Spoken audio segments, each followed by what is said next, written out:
women grow up when they're famous. It's crazy. Yeah, it's insane. And I Like, love tell that your she's kid like to go watch go another. watch. I mean, who do they have now though? Because JoJo Siwa is also like you know, Kids Bop. Like they should. I wasn't like just I don't know. Yeah, they have other shit to listen to. But anyway, so what do you know about ovulation? Just give me some background as to what you know. So like I know that there's a cycle and like your period is just one part of that. Like that's not the whole thing. Like we're all every month we're like going through different phases.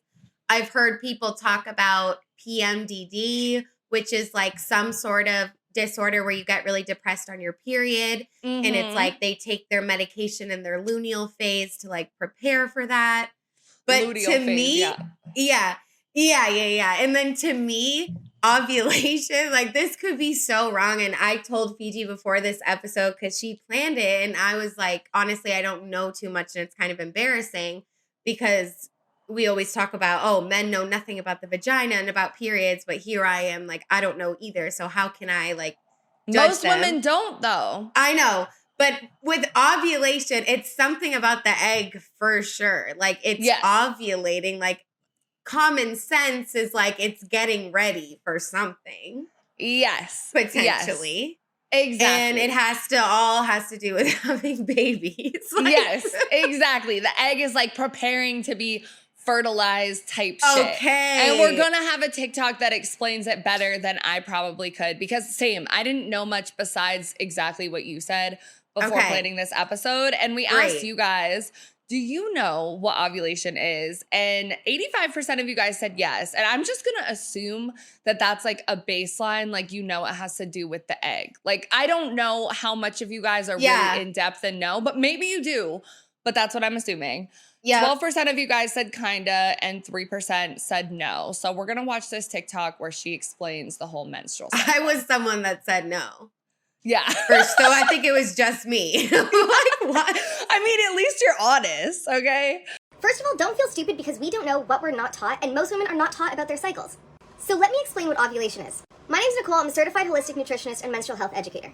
This is what's going on during your menstrual cycle. Your cycle begins the first day of your period and goes until the first day of your next period. At this time, your hormones are at their lowest, and your brain releases a hormone called follicle-stimulating hormone. FSH stimulates egg follicles to grow. Egg follicles are like this little sac that the egg is housed in. As you go into your follicular phase, one dominant follicle will continue to grow, and as it does, it will produce estrogen. When that follicle reaches maturity and estrogen peaks, it signals to your brain to release luteinizing hormone. LH will cause that mature follicle to rupture, and the egg to be released, and that is what ovulation is. After ovulation, the egg will only survive for 12 to 24 hours. And that follicle that once housed the egg becomes a corpus luteum and will produce progesterone. If you don't get pregnant, hormones fall and you'll start a new cycle. Ovulation itself is only 12 to 24 hours, okay? But your fertile window is longer. And then you have the luteal phase and the follicular phase. So the follicular phase is like when you're menstruating, and then it like goes into when you're ovulating and like carries into the rest of your fertile window. And then you have the luteal phase, which is the phase that people usually say they feel more like shit in because you're like preparing to enter the follicular phase. So I'm going to put a graphic up there so you guys can see it. And we also did ask you guys if you track your period cycle, because I know some people use that as a form of birth control. People track their periods. I My wish I roommate, did. for one, tracks it for me as well. She puts it on the calendar. To know when you're going to be because I never track. Yeah, right. I never track it ever. And I'm on birth control and I've never been one to track it. Like, same. And I also was gay for a really long time before I was interested in having sex with men. So it wasn't like, oh, I could get pregnant now or I couldn't. Yeah. I never had that. But yeah, and she's like, you're going to get your period in 2 days. I'm like, whoa, like sometimes I don't want to know. Like, you know? But all that to say, I know a lot of people that do track it and it's very beneficial for them to do so. And people track it for like numerous different reasons besides just getting pregnant. And we're going to get into that later because like cycle syncing is a thing and cycle diets and cycle nutrition, which can veer off a very like dark path. I'm on my period right now. Also, I got it this morning. Shout out. I think I'm in my follicular phase still. I think Hot. I might be ovulating soon. Oh. Anyway, we asked you guys, Are do you you track horny? your period cycle? I was like 2 days ago. And 59% of you guys said no. 41% of you guys said yes. So the majority of you Okay. still don't, but a good portion of you guys do. Yeah. So interesting. And here's another TikTok, just how to know when you're ovulating, some of the signs. Go for a pee and look down on your underwear and you think, what the F is that? Well, it could be a sign that you're ovulating. You know that your cervical fluid, aka the stuff that you see in your underwear, changes throughout the course of your cycle. After you finish your period, you're going to notice little to no cervical fluid, but as you get closer to your ovulatory window, you might notice that your cervical fluid becomes creamy like lotion. When you look down in your underwear and you're seeing wet, watery, clear, slippery, stretchy cervical fluid, yeah, you're in your fertile window, aka you're gonna ovulate any day now. After you ovulate, you may also notice that your cervical fluid becomes crumbly, more sticky, like drying glue. Another way to tell that if you're ovulating is wash your hands and insert one finger up into your vaginal canal. Your cervix actually changes position throughout your entire menstrual cycle. As you approach ovulation, you're going to notice that your cervix is a lot higher in your vaginal canal. And your cervix, if you touch it, is actually going to feel soft like your lips. After you ovulate, you're going to notice that your cervix is a lot lower in your vaginal canal, and if you touch it, you're going to notice that it's harder like the tip of your nose. And then you get to confirm ovulation by tracking your basal body temperature. After you ovulate, your temperature actually rises between 0.4 to 1 degree and it's going to stay up until your next period. So once you notice that increased temperature and it stays up for 3 days, then you're in the clear. So while apps are really good at estimating your ovulatory window, the best thing you can do is actually get to know your body. Obviously, you guys couldn't see, but as I was watching that, I was like jaw dropping. I mean, I didn't know the cervix would feel different. The body temperature. I mean, it's really cool. Yeah. And even when you talk about the different types of discharge, like whenever I think about discharge, I'm like, because I always think like, something's wrong too. Yeah. Like I always think something's wrong because I've had BV before. Like I know what that's like and that's like very specific. But if I get anywhere near that or something, I get so nervous. And I'm not even having sex right now, but it's still scary. But just to hear the different, I mean, I don't know about crumbly. I don't really know about that one. I was like, I don't think I've ever had something like that. Yeah. But the other textures, yeah. And it's not gross. It's just because the vagina is seen as something so sexual and like should taste like water and be perfect. Anything that comes out of it or that's weird, we feel internal shame. And it's like we need to work on as women being like, no, that's just these societal cues that we're getting or what have you. So I'm working on that for sure. No, literally, because it is like when I think about discharge and when I think about certain things with the vagina, it is like, oh my God, that's gross. Like even like pubic hair, you know, but it's because we're not taught about this stuff. Like we don't learn about it and we're taught to like feel shame about our bodies when they don't taste like water and whatever the fuck else. And it makes sense. Of course, your discharge is going to change, or you might not have any, or you might not, or you might have a lot because all of this is going on right now. But if you're not in tune with what ovulation is and all these things, you're going to think something's wrong. They don't tell you like you're going to do this. You have to ask the question, go to the gyno, you know? So. And do your own research. Exactly. And do your, educate yourself. Yeah. So a couple more symptoms of ovulation, if you want to call them symptoms or signs, you can find out by taking an ovulation test, which I didn't know existed. It's kind of similar to a pregnancy test, like you pee on a stick, I think, or you insert it up there. I don't even know. And you can see if you're ovulating. Okay. Yeah. A lot of women use it to get pregnant. Yeah. Okay. I've heard of that. Yep. And sometimes you have cramping on one side of the lower pelvis or abdomen. I do get this. Like some women talk about how you can feel the egg dropping, and I have felt that before. No way. Yeah. Why and haven't I felt it? No, I've confused it and been like, oh my God, like I'm about to get my period, but it's not. It's like the egg dropping. It's like this weird, you just didn't realize, like maybe it felt like something else. But if you know you're ovulating, then you'll know. You also have an increased sex drive. There's that cervical mucus that she talked about. It looks like raw egg whites. You have breast tenderness, heightened sense of smell or taste, which is really cool. Light spotting sometimes women bleed a little bit. You have abdominal bloating, mood and appetite changes. Your cervix gets higher, like she talked about, softer and slightly more open. And then you also have a ferning pattern in your saliva. I don't really know what that means, but yeah. I kind of struggle with the word cervix. And I think it's Really? because when you go to the doctor and they use that claspy thing, it's like all about the cervix. Yeah, and because so they get the swab. Yeah, so every time I hear cervix, I just think, okay, we're going to go in and examine your cervix. And like, and cervical cancer, like it just makes, I'm not grossed out by it or it's like that type of thing, but it just makes me like cringe a little bit. Because doesn't it hurt when it gets touched? Like, have you ever been fucking before and they hit your cervix and you're like, It's very like, it's very gentle, like, please. Okay. Yeah. So just a little bit more about these different phases. The follicular phase, like I said, it's the first half of the cycle. And during this phase, estrogen levels are higher than progesterone. Females tend to feel more sexual arousal towards the end of the follicular phase when there's a surge of luteinizing hormone, which we're going to talk about more later. And this is the point in the cycle that marks the start of ovulation, and it is the time when conception is most likely to happen. Yeah. And then the luteal phase is the second half of the cycle after ovulation. And this part of the cycle, progesterone levels rise versus estrogen.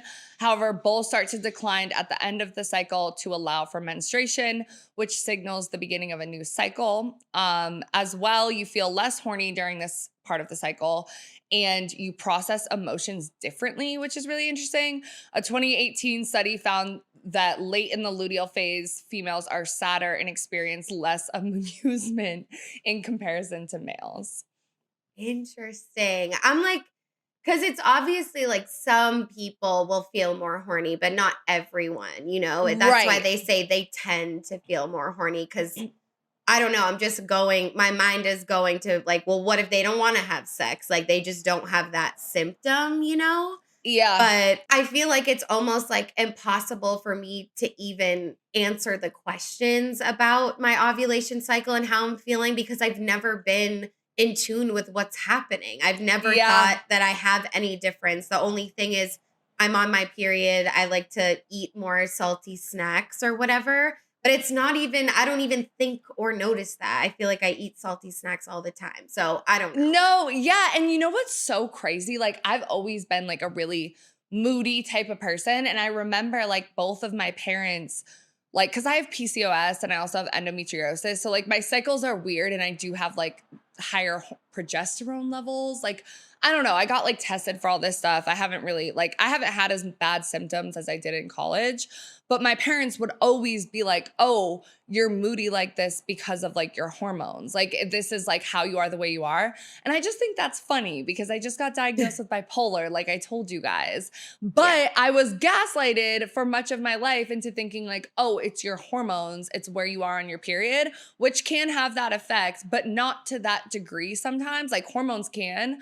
But you know what I'm saying? So it's like, I don't know, like there's so little that we actually know about our hormones and our periods that it's easy for like other people to even like project. And even my mom, she's a woman, you know, but like she wasn't taught about this stuff either. Like no one really is. So I think it's just like, we think, oh, woman, you know, premenstrual cycle, oh, you're going to be moody. I don't know. Or bitchy. Like that's the word people use. Mm-hmm. And I guess it's the only way you would know is if you are a doctor and are studying that. And of course, like with everything else, there's a reason that we don't know about that. There's a reason for everything. Yeah. And that's where it gets dark real quick. Okay, so this section of the episode, we're going to get into the horniness that exists during ovulation and how it's trending on TikTok.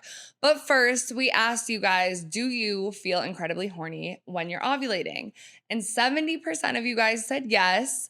13% said, I don't really know, and 17% said no. Yeah, I said I don't really know because I don't know when I'm ovulating, but it makes sense. And I also think it's like could be the placebo now too. I found out my ovulation. I'm like, oh, I'm fucking horny too.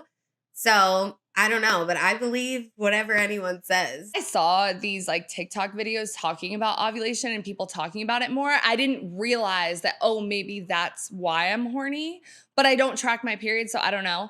But some of these women on TikTok are talking all about how they're super horny during ovulation. So let's watch those. I don't like to go out to the bars when I'm ovulating anymore because one time I dropped my lip gloss and a man handed it back to me like this. He picked it up, instead of handing me like this or like this or like that, picked it up and he was like,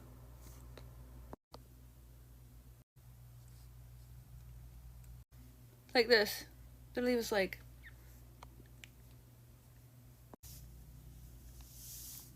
bro. When I tell you that there's something sinister at work when I ovulate,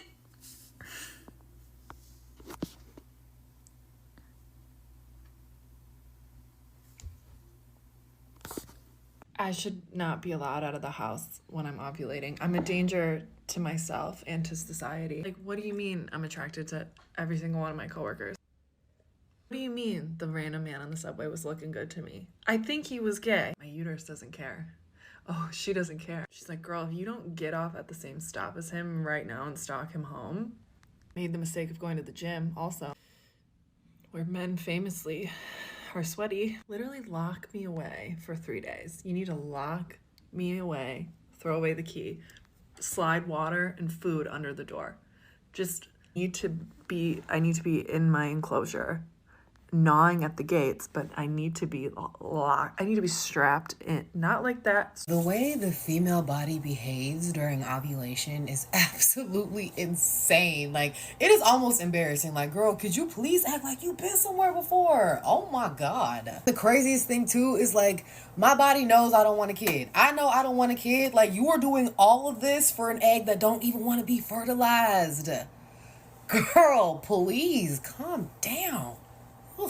Reading about ovulation on paper doesn't do it justice. I become insatiable. It's not fun, is the thing. Like, it's not enjoyable. Like, one time I whacked it for 6 hours. When is that ever fun for anyone? It hurt. It sucked, but I needed it like air. It was awful. It's like the Snickers slogan, you know? Like, you're not you when you're hungry. I'm not me when I'm ovulating. I'm possessed by something dark. Some dark need. If y'all ever saw Dexter, it's like his dark passenger. Like, it's like something that is outside of my control. Some eldritch horror has taken my body, and I don't want to be there when it happens. I know the meme of like gnawing at the bars of your enclosure is definitely dead, but it feels like that. I could eat through drywall to get what I wanted when I'm ovulating. What is that? The way ovulation makes you feel like a fucking dog in heat, like a feral apex predator, bitch. I be this close to putting this bitch on the leash in my own home. Like, this bitch needs a muzzle at this point, because why are you barking at our man? You're barking at him. You are a lady. You are supposed to be a kitty, not a dog.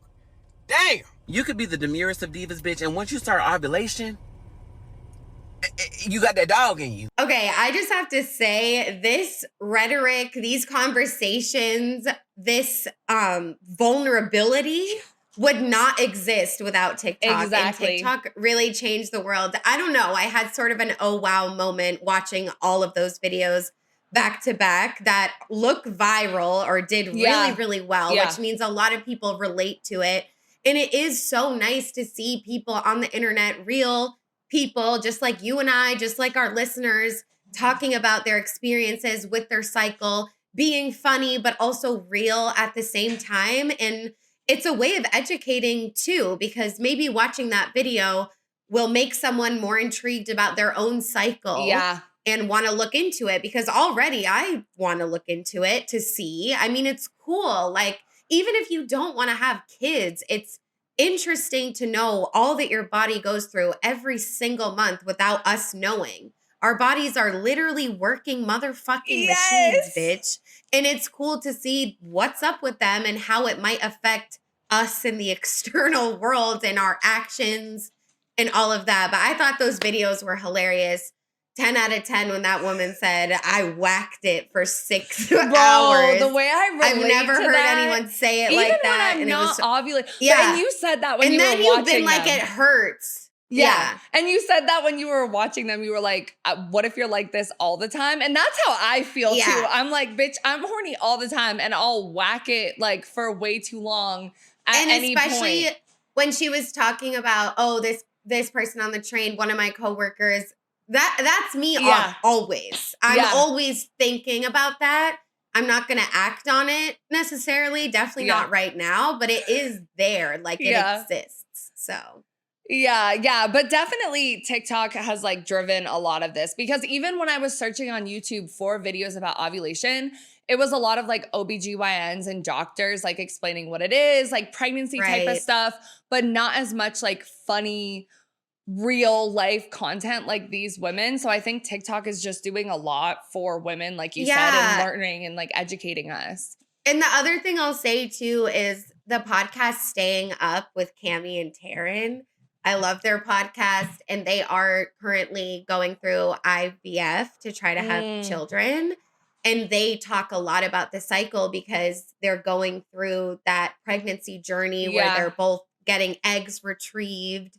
And they're sharing their journey so raw and giving themselves like the injections that they need.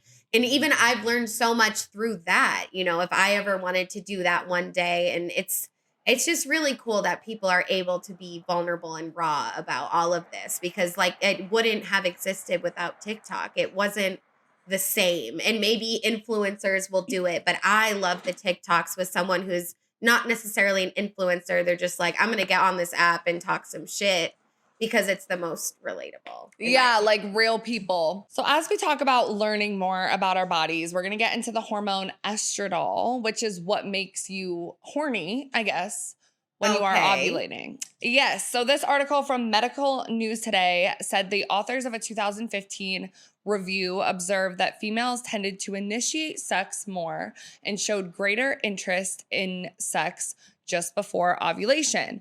According to the review, scientists believe that estradiol, one of the 3 types of estrogen hormones, increases sexual arousal in females. The fact that postmenopausal females who report a lack of sexual desire have lower levels of estradiol circling in their blood supports this idea. And then a little bit more about the hormone estradiol. This article from The Guardian, Going with the Flow, How Your Period Affects Your Sex Drive, says that for a long time, scientists didn't bother to find out anything about female sex drive, presumably because they thought we didn't have any. It's been well established that libido tends to decrease with age, particularly after menopause.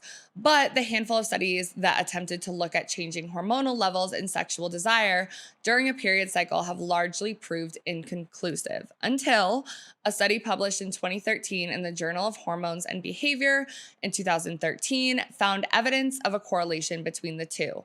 So researchers at the Department of Psychological and Brain Studies at the University of California, Santa Barbara, recruited 43 women into their study, as well as tracking their menstrual cycles and collecting daily saliva samples. The researchers gave the women a questionnaire. Each day, the women were asked, how much did you desire sexual content yesterday? And they were given a 1 to 7 scale, in addition to behavioral questions about whether they had masturbated, had sex, and if so, who initiated sex. Then the researchers looked at the women's level of 2 main hormones produced by ovaries, estrogen and progesterone.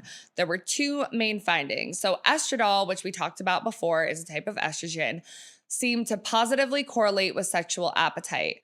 More estradiol and 2 days later, more desire, while progesterone seemed to suppress sexual desires within a day or 2. Both of those hormones fluctuate over the course of a menstrual cycle.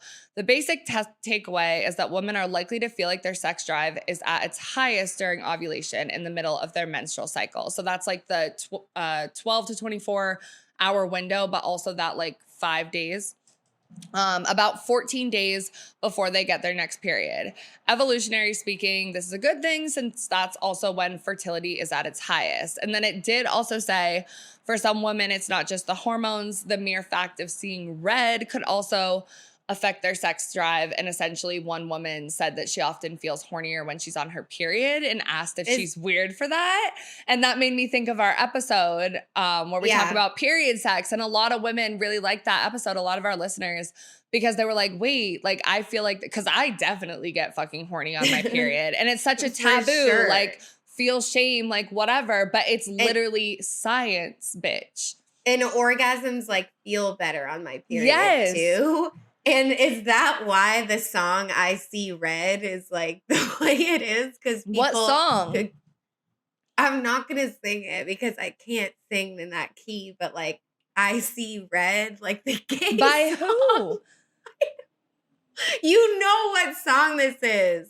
I don't. It's like, anyways, okay, so there is a sapphic song that went around on TikTok, and it's literally, I see red, ooh, red, I see red. So now I'm thinking, like, is it because of that? Probably. Because you just said even seeing red could make you horny. So anyways, but yeah, it's science, bitch, and I think it's really fucking cool. And I don't know, like, part of me is like, I want to get to know this part of myself more and see when I'm in tune and when I'm in this cycle or that cycle. And then part of me is like, I don't really care, you know? Yeah. Because then I'm like, I don't want to dwell on this, but it also does feel like feminine power. Like I'm thinking about ovulation as a whole and what images come to my mind. And it is like a Greek goddess by a lake. And it's like, I'm ovulating, like those memes. Yes. And so it feels very feminine power, like knowledge is power, that sort of thing. But then I'm like, I also don't want to obsess over it and then be like, I'm only, because I don't think that everyone is like, I'm super horny in this phase. I think it's different for everyone, but it's still nice to see like how other people are, because you can think, oh, I'm different from that, or I'm the same from that. But I don't want to obsess over it. Yeah, and I think that's a good point too, because it's like for so long, women have had such a hard time even saying that we are horny, like especially heterosexual women. It's like, oh, a man has to be horny first and then you have to like give into him. So it's like if learning about ovulation is the route to you being able to reclaim your horniness and be like, oh, this is when I feel hornier, and you can start to say that, then I think that's like a really cool thing. You know, because So cool. a lot of times, like, we try to act like women aren't, like, I feel like more in recent years, it's been like with music and like with TikTok and all of that stuff, like we're reclaiming our horniness because we are fucking horny, and vibrators and like all that stuff. But I think a lot of women, like you said, like I feel like that all the time too. So it's not just when I'm ovulating, but some women who aren't comfortable saying that, like once they get into this, they might be like, oh, like this is okay. Like, yeah, there's a reason for it. And that's going to be comforting for a lot of people. And I love that so much. And it's also like, yeah, because the beginning of the article, for a while, scientists didn't care to look into it, which is like, so there's a lack of research for long histories of periods of time, you know, and that's just crazy to wrap your head around. And then going back to Sabrina Carpenter, a lot of people looked at her as like wholesome Disney kid. And now even she's talking about being horny. So it's like, we are going in the right direction. I think it's good to talk about. Obviously, I just think it's on parents to control what your kids listen to.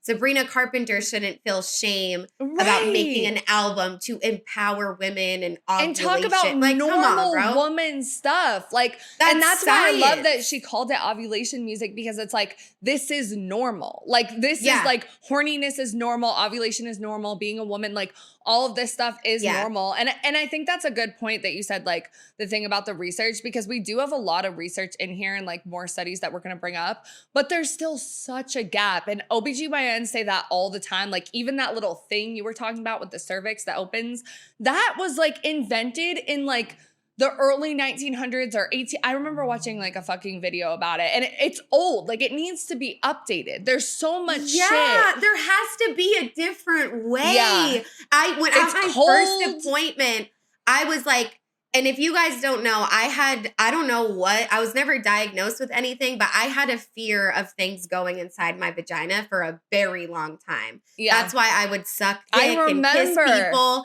And I didn't put in a tampon until like after I got strapped by my first girlfriend that I was in love with. Yeah. I couldn't put anything inside me for a long time. No idea. nothing happened to me. Like, it was just a thing. And I remember I had to go to the gyno when I was 18. I was terrified. She put a cotton swab around the slightly inside, and I started crying. Like, I was like traumatized or something. And I was like breaking down to her, there has to be another way for you to go inside me. Like, please don't do this.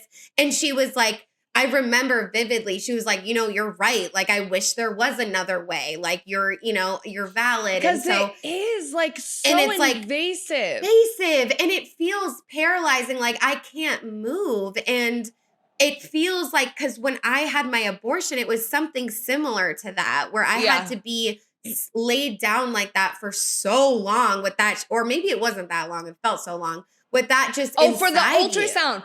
Yeah, because that's what it was. Yeah, because I've had ultrasounds because I had polycystic ovaries. So they had to look at the cysts on my ovaries to see what was going on. And that, like, because they put the cold lube. So it's like uncomfortable and it's cold. But for me, the worst part was like walking around after. I just felt like, for me, it wasn't during, because I was like, okay, I'm looking at the screen, like I see the cyst, like I get why you have to do this, but then like leaving, like I just felt so violated, because it's like you're not turned on, like you're not like horny, and you're just like, yeah. And I'm almost like, don't get wet right now. Like, like there's somebody's hand. Right. Because when they just finger you a little bit, it's like, it's they're like, I'm just going to slide it in real quick. Rubber gloves like really turn me on too. So it's like, but I'm never horny in those moments because I'm like so scared of what's about to happen. But I do feel like that. I'm like, don't get wet. Like, we're in a doctor's office. So, but like a roller coaster we just went on, but it's important to talk about. Yeah. And the other thing too from this is like learning about the different hormones, because I have PCOS, which I think can make you have higher levels of testosterone, which is why like you can grow hair on your body, you can gain weight, like things like that. I have a mustache, like I usually get it waxed. But all that to say, like, I remember thinking that like higher levels of testosterone is what makes you more horny as a woman, because that's what it does in men. And men's hormonal cycle is like 24 hours. Like ours is a month, like 28 days. Theirs is 24 hours. But it's so interesting to learn about the fact that like estradiol exists. Like we have these hormones, like we just think about it from a male perspective of like testosterone, horny, not like, oh, there's this whole other fucking hormone called estradiol that's part of estrogen that's just for women. Like, I never knew that existed. I know. Ever.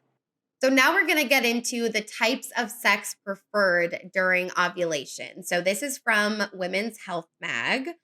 A new study in the journal Hormones and Behavior aimed to find out if your preference for certain sexual acts also ebb and flow throughout the month.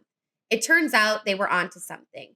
Researchers recruited 22 heterosexual, naturally cycling women, meaning they weren't on hormonal birth control, which shuts down ovulation. The women watched 90-second erotic videos during their fertile phase, and during their non-fertile phase, some videos featured 2 women, some featured 2 men, others featured a man and a woman. And all videos depicted couples engaging in either oral sex or penetrative sex. The subjects were hooked up to vaginal, I'm sorry if I say this wrong, photoplethysmographs, which measured physiological sexual arousal based on blood flow to the genitals. They were also asked to report their subjective arousal before and after each video using a 10-point scale. When scientists mapped the results onto each subject's individual menstrual cycle, they found that women showed significantly greater genital arousal to male-female penetrative sex versus oral sex during their fertile phase. However, their reported levels of sexual arousal were not affected by the phase of their cycle. The study obviously has its limitations, like that it only looked at 22 women and that they were viewing erotic videos and not actually engaging in these acts. But it makes sense from an evolutionary standpoint that women would be more aroused by penetrative and procreative sex during their fertile time of the month. Plus, recent research shows that your clitoris can actually grow up to 20% bigger and become engorged. I love that word. More easily during ovulation. So it might actually be easier to hit the right spot during intercourse at this phase in your cycle too. And let me tell you, it is never hard to hit my right spot because my clit your clit is so huge. Oh my God. Like it really engorged. Like, yes, bitch. I don't like like that's why I that just word. feel I like don't sex know why feels so you good. I love engorged. that word. I don't think of a clit though. I think of a dick when I think of engorged. And maybe that's Ew. Yeah. Okay. Yeah, but I think so it only looked at heterosexual women, right? And it's interesting that they watched like lesbian porn, they watched straight porn, they watched all of that stuff because like lesbians can still have penetrative sex with like straps and stuff like that. Fingers, But whatever. And this study says that their sexual arousal was not affected, so it's kind of like different than what the other study was saying, which is that they were more sexually aroused, but that's when they weren't watching porn. So this is just when they're watching porn. Yeah. I don't know, but I guess it makes sense. It's hard to study things like this. You know what I mean? And it's like maybe a lot of women aren't willing. They don't want to talk about these sorts of things. But it's true. I mean, it's only 22 women. They're all straight, but I still think it's interesting and worth reading about and doing a study, especially because of the gap and lacks of research. You have to start somewhere. Yeah. And yeah, I don't know with the porn stuff. And this always just comes to mind. Like a lot of lesbians I know watch gay male porn. A lot of straight women I know watch lesbian porn. And a lot, like, I don't know what that is. It's like porn is like this escape and something that you would never really do. But like, that's why it's so hot because it's like, I don't know, it's different from your normal life. But so that's why I'm like, yeah, it's just interesting with the porn stuff. Because I feel like I rarely watch porn, guys, but I don't watch that much like heterosexual penetrative porn. And that's all I watch. Yeah, I feel like for me, it's more like oral or it's like teasing or it's like, rarely, because I can never find. I know. I need to make you a spreadsheet of like my top videos. Yeah, you low-key do. But I was going to say, I can never find like a guy that I find attractive enough to watch the heterosexual sex. Like I just... I literally, or a woman, like they both need to be hot to me. But it's mine is like, it's easy for me because sometimes I want them to be ugly. Like that's it for me. So it's that's so mean. And it's like the older man kink, like, and because I agree, rarely I'm like, would I ever actually fuck this person? Yeah. Ever. The women, absolutely. But like the men, it's like, no. So the fact that you need that, I feel bad. And because it's that's also hard. just like, sometimes I'll find like a guy that's like decent, but his dirty talk turns me off so bad. So I literally watch like Russian porn sometimes because I watch a lot tell of what they're porn saying as well. Yeah, because why is there so much? And they like good. hit with the fantasies, like they have some good little pizza delivery. Like, I don't know. Anyway, with the pizza delivery, bitch. fucking my ex.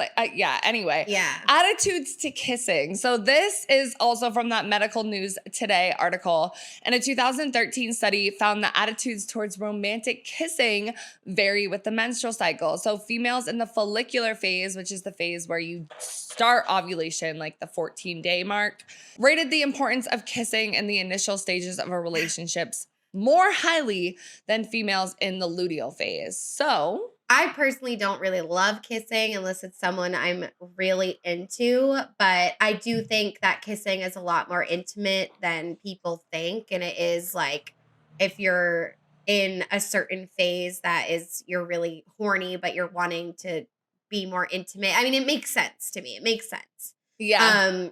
And so now we're going to talk a little bit about sexual fantasies. And this is also from Women's Health Mag.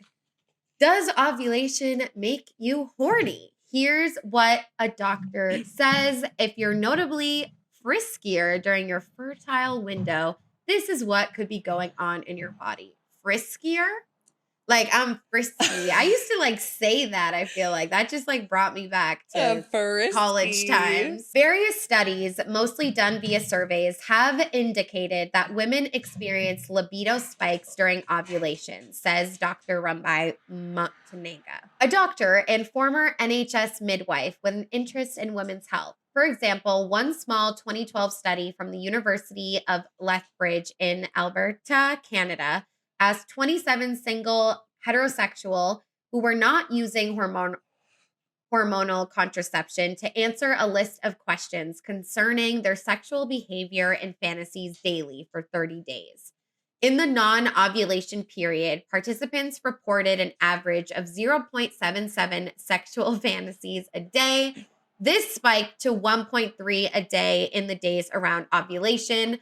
The women also said that their ovulation era fantasies were extra arousing, which is like exactly what the people on TikTok were talking about, that they are absolutely feral during and jumping from 0.7 to 1.3. Like, that's a lot. And so, you know, again, that makes sense. Yeah, because it's like, if you catch yourself, like I've definitely had moments like that where you're just like out and about and it's someone that you're like, why the fuck am I, why am I fantasizing about this right now? And like, sometimes that can happen regularly, but I feel like maybe it is because you're ovulating. You know what I'm saying? Because we're also going to get into the types of people that you're attracted to when you're ovulating, which is also different. You know what's crazy is that this shit has been going on since we were like 13. Yeah. And like, there's kind of like a block for me, like when I think about my horniness as like, not in high school, but like in middle school, because I wasn't like kissing anyone. Like, boys didn't like me. I didn't know I was really queer yet. Like in middle school, like not like I got my period when I was 12. But you didn't, when did you start masturbating?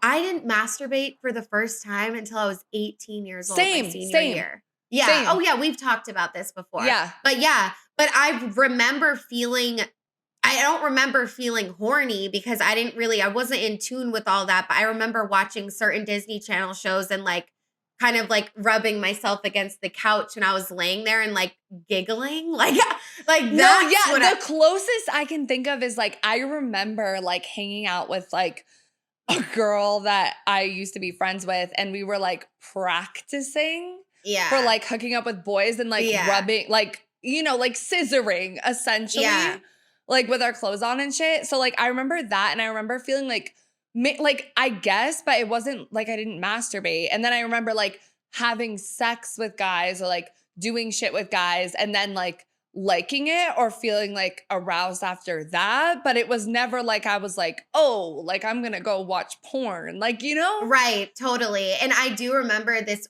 like specific moment in the Princess Diaries when the main character is like at that beach party with that guy, and they like and they trick her into going in there, and then they pull down everything and she's like naked but in a towel, and they're all taking pictures and she's running. That scene used to make me feel, I was like, oh my God, this is so scandalous. And but I also remember being like, before my period, like dressing, like remember when you would play like dress up and like putting socks in your, did you ever do that? Because we had sexual energy, like in a different way. And being like, oh, like I'm like feel cute. Sexy. But I was like fucking like 7 years old. Like, I don't know. Yeah, it's weird. But it's like, kids do weird shit when they're little, like for sure. Like I remember like when I was in fucking kindergarten, me and my friends used to like pretend to be newborns and suck on each other's nipples. Like we used to do that. Like, and we were like, oh, I'm your baby. Like it was fucking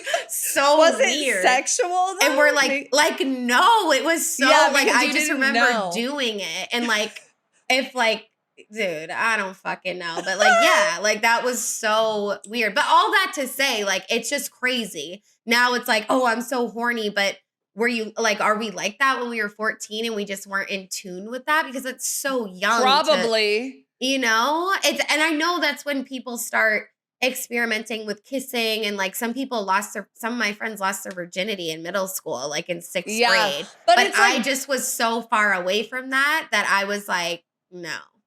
Well, I started doing sexual shit in like 7th and 8th grade. But it's also like, I feel like we always think about boys being hornier.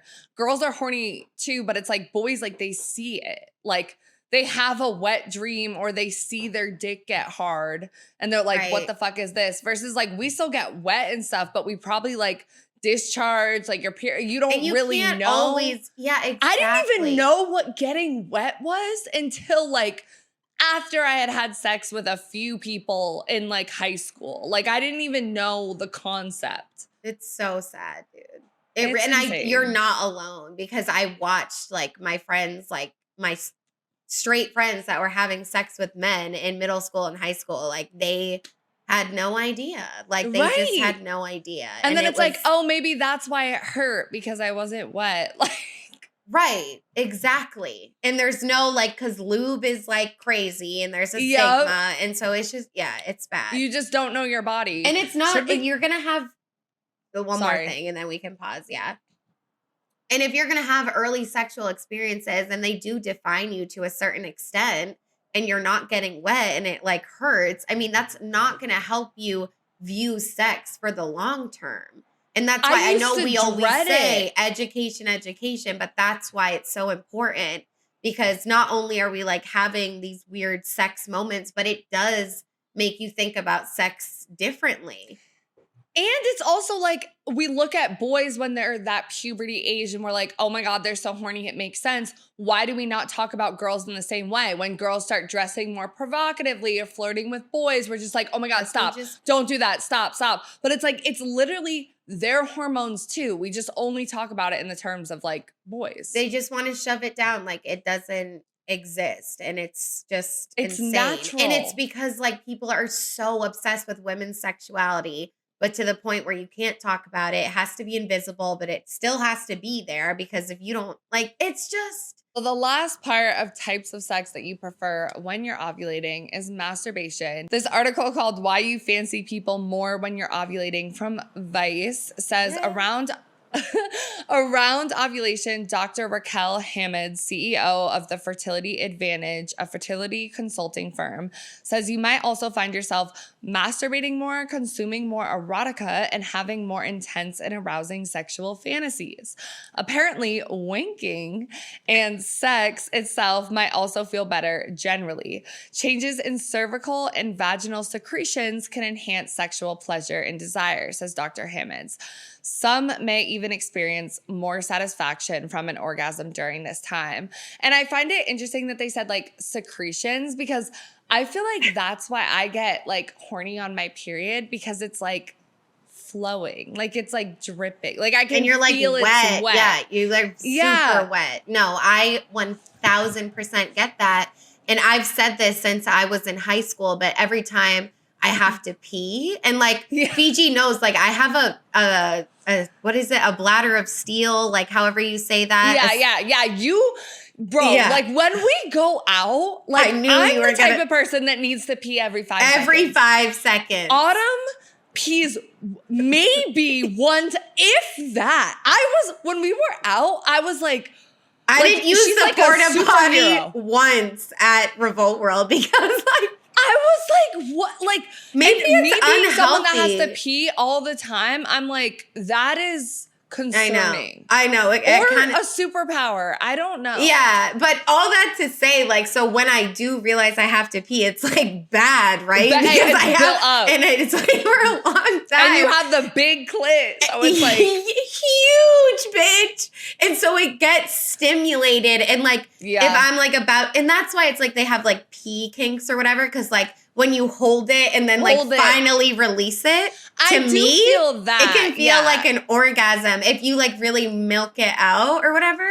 I can't believe I'm like saying this, but it's true. And so that's why I'm like, you think of the period that it's like you're getting that wetness stimulation. So it does feel, and I don't need to make this clear because there's nothing wrong with having any pee kinks. Like, I don't think I have one. Like maybe I do when I'm by myself, but like the idea of someone else like withholding or like going like doesn't do anything for me. But would you pee on someone?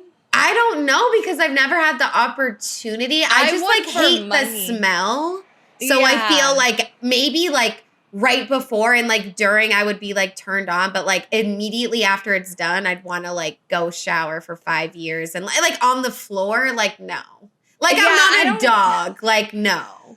So, I don't think I want to be like peed for on. money, Like, I would don't do know. a lot of things. Yeah, for money, I'm like, Anyway, okay, so Yeah. next we're going to get into the types of partners that you're attracted to when you're ovulating. And I'm a found little this nervous really about this. interesting. Yeah, it is a little...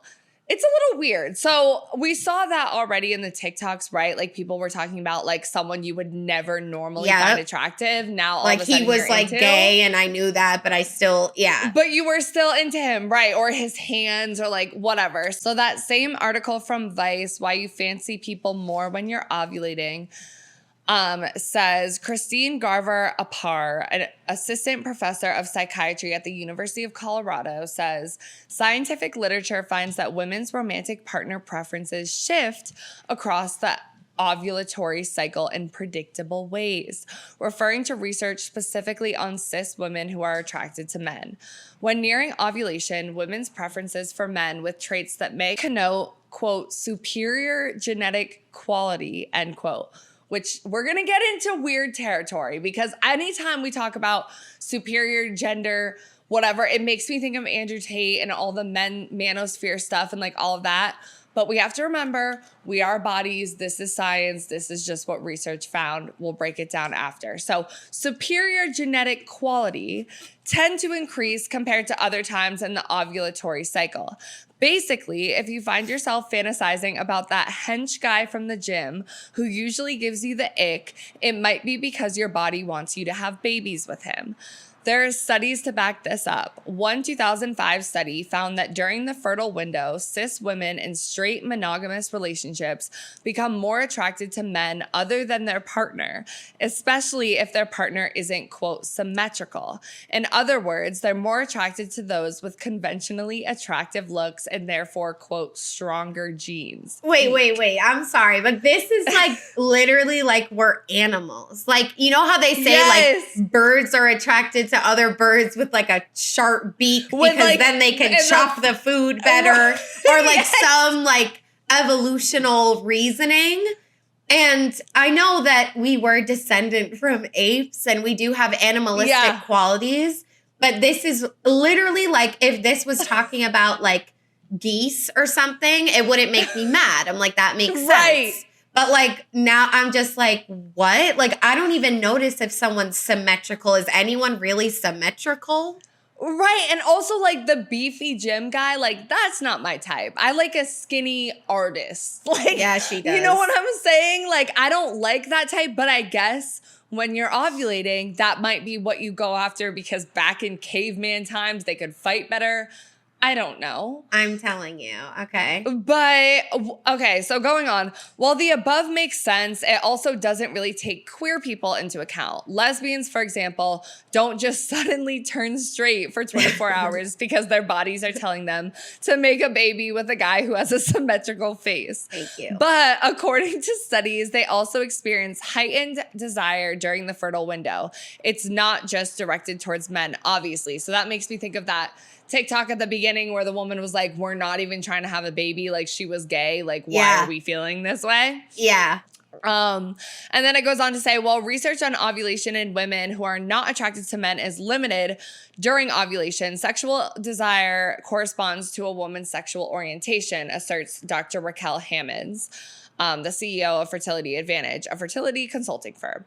Thus, a lesbian woman should be more motivated to have sexual contact with other women during ovulation than at any other period in her cycle. So I love that they brought queer women into this. Thank God, because they're always forgotten. Right. But that makes yeah. It's like sexuality does play into this, you know, just because we might have these evolutional, is that even a word? Evolutionary qualities. Sexuality does matter. And I like that they broke it down. Like, it doesn't mean you suddenly turn straight for 24 hours because some people really need to hear that, you know? Right. We don't. We get it. But some people really need to hear that. So I liked that a lot as well. And it does make it more credible, the fact that they even said that to me. you know? Yeah, because I'm just like, I don't know. Like, that is the whole argument on, like, the Andrew Tate, like, manosphere side of things, where it's like, oh, you need a man who's a protector, a provider, like, who's, like, controlling, like, all of these things. And it's just like, okay, like, just because this study says that scientifically, like, the way that we're wired, evolutionarily, whatever, like, that's one thing. But again, we are whole, complex people with brains who have been socialized in this climate. And, like, even now, how they were talking about, like, rap men or rap boys being, like, popular, like Timothy Chalamet, which I think calling them rap boys is kind of mean. But, like, the skinnier, like, artist, like, more feminine type is, like, trending right now. And it's supposedly because women feel, like, afraid of more, like, beefy, stronger guys because of, like, the way society is trending. And, like, when you think about, I think that the next study that we're going to get into talks about this a little bit more too. Like, those types of guys, women also think of as less loyal versus like the skinnier, like more feminine guys they think of as more loyal. So it's different when we're talking about pure sex drive when you're ovulating hormonally versus like who you want to settle down with and all of that stuff, you know? Yeah. It's just, and it's weird for me to think about like, oh, that's your body being like, I want to make babies with that person. It's just so bizarre when you don't want a baby, you're not trying to, but it's like all of this is due to the baby making process and that us as humans need to continue the human race and like keep having babies. And so I don't know. It is your like you don't have a choice as a woman. It's like it's happening. Like you like, and it's also like the oxytocin and all of that stuff because the last like relationship I was in, like I'm not ready to have babies. Like I want at least a few years. But I was and like at least $100,000. We could have babies. Like, you know, like not right now, but I was thinking about it more. Like I caught myself thinking about it more. And I think it's just like age, hormones, when you're in a relationship, and even like queer women talk about that too when they're dating a woman or dating a non-binary person, like whatever. Like it's just like your oxytocin surges, like our bodies do that, but like we also have rational brains that are like, oh, I'm not financially ready. So like, you know? Yeah. And a lot of lesbians talk about too how like sometimes it does make them sad where it's like they can't just like go upstairs and be like, oh, we're gonna try tonight because so much goes into it. And obviously getting pregnant is not the only way to have a baby. There's, of course, adoption, and you can avoid all of that. So, but it is a thing because you do have that desire to go upstairs and try. It's just your gender parts can't do that together alone. You need other things like sperm, which is disgusting. I don't know. So this next article we're going to get into is entitled Hormones and Desire. Hormones associated with the menstrual cycle appear to drive sexual attraction more than we know. And this is from the American Psychological Association.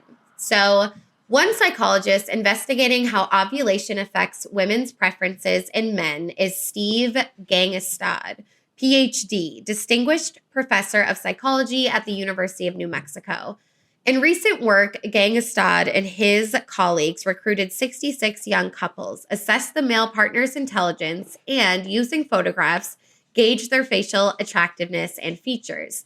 Meanwhile, they required the women to complete questionnaires about their sexual feelings towards their partner and other men at fertile and non-fertile points in their cycle. The study, in Press at Evolution and Human Behavior, produced results consistent with previous research. Women paired with feminine-faced men were more attracted to men other than their partners, relative to their partners when ovulating.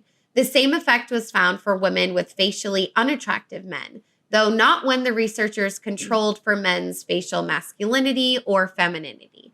No significant effects were found for men's intelligence. Gangestad has found similar patterns for stereotypically male behavior traits. In a study of 238 college women published in APA's Journal of Personality and Social Psychology in 2007, he and his colleagues found that in mid-cycle, women tended to prefer flings with caddish men. On And average, I just want to, sorry, I'm just no, gonna, no. I Googled caddish because I didn't know what the fuck that meant. And it's dishonorable, especially towards women. That's what caddish meant. Fantastic. Okay. On average, fertile women were more interested in short-term relationships with men who came across as confident or even cocky on videotape. In comparison, at other points in their cycle, they gravitated towards longer-term relationships with kinder, more conscientious, differential types. Good father material. Interestingly, these mid... I love that word. Sorry, okay. Interestingly, these mid-cycle preferences for hypermasculine men seem to disappear among women taking birth control medication that suppresses normal ovulation. All this may seem counterintuitive. Wouldn't it make more sense for a woman to make babies with a nurturing man, someone more likely to stick around? You would think, says Gangestad, but in an evolutionary sense, women want manly men's superior genes. Masculine features and dominance over other males indicate stronger genetic fitness, according to good genes theory, he explains.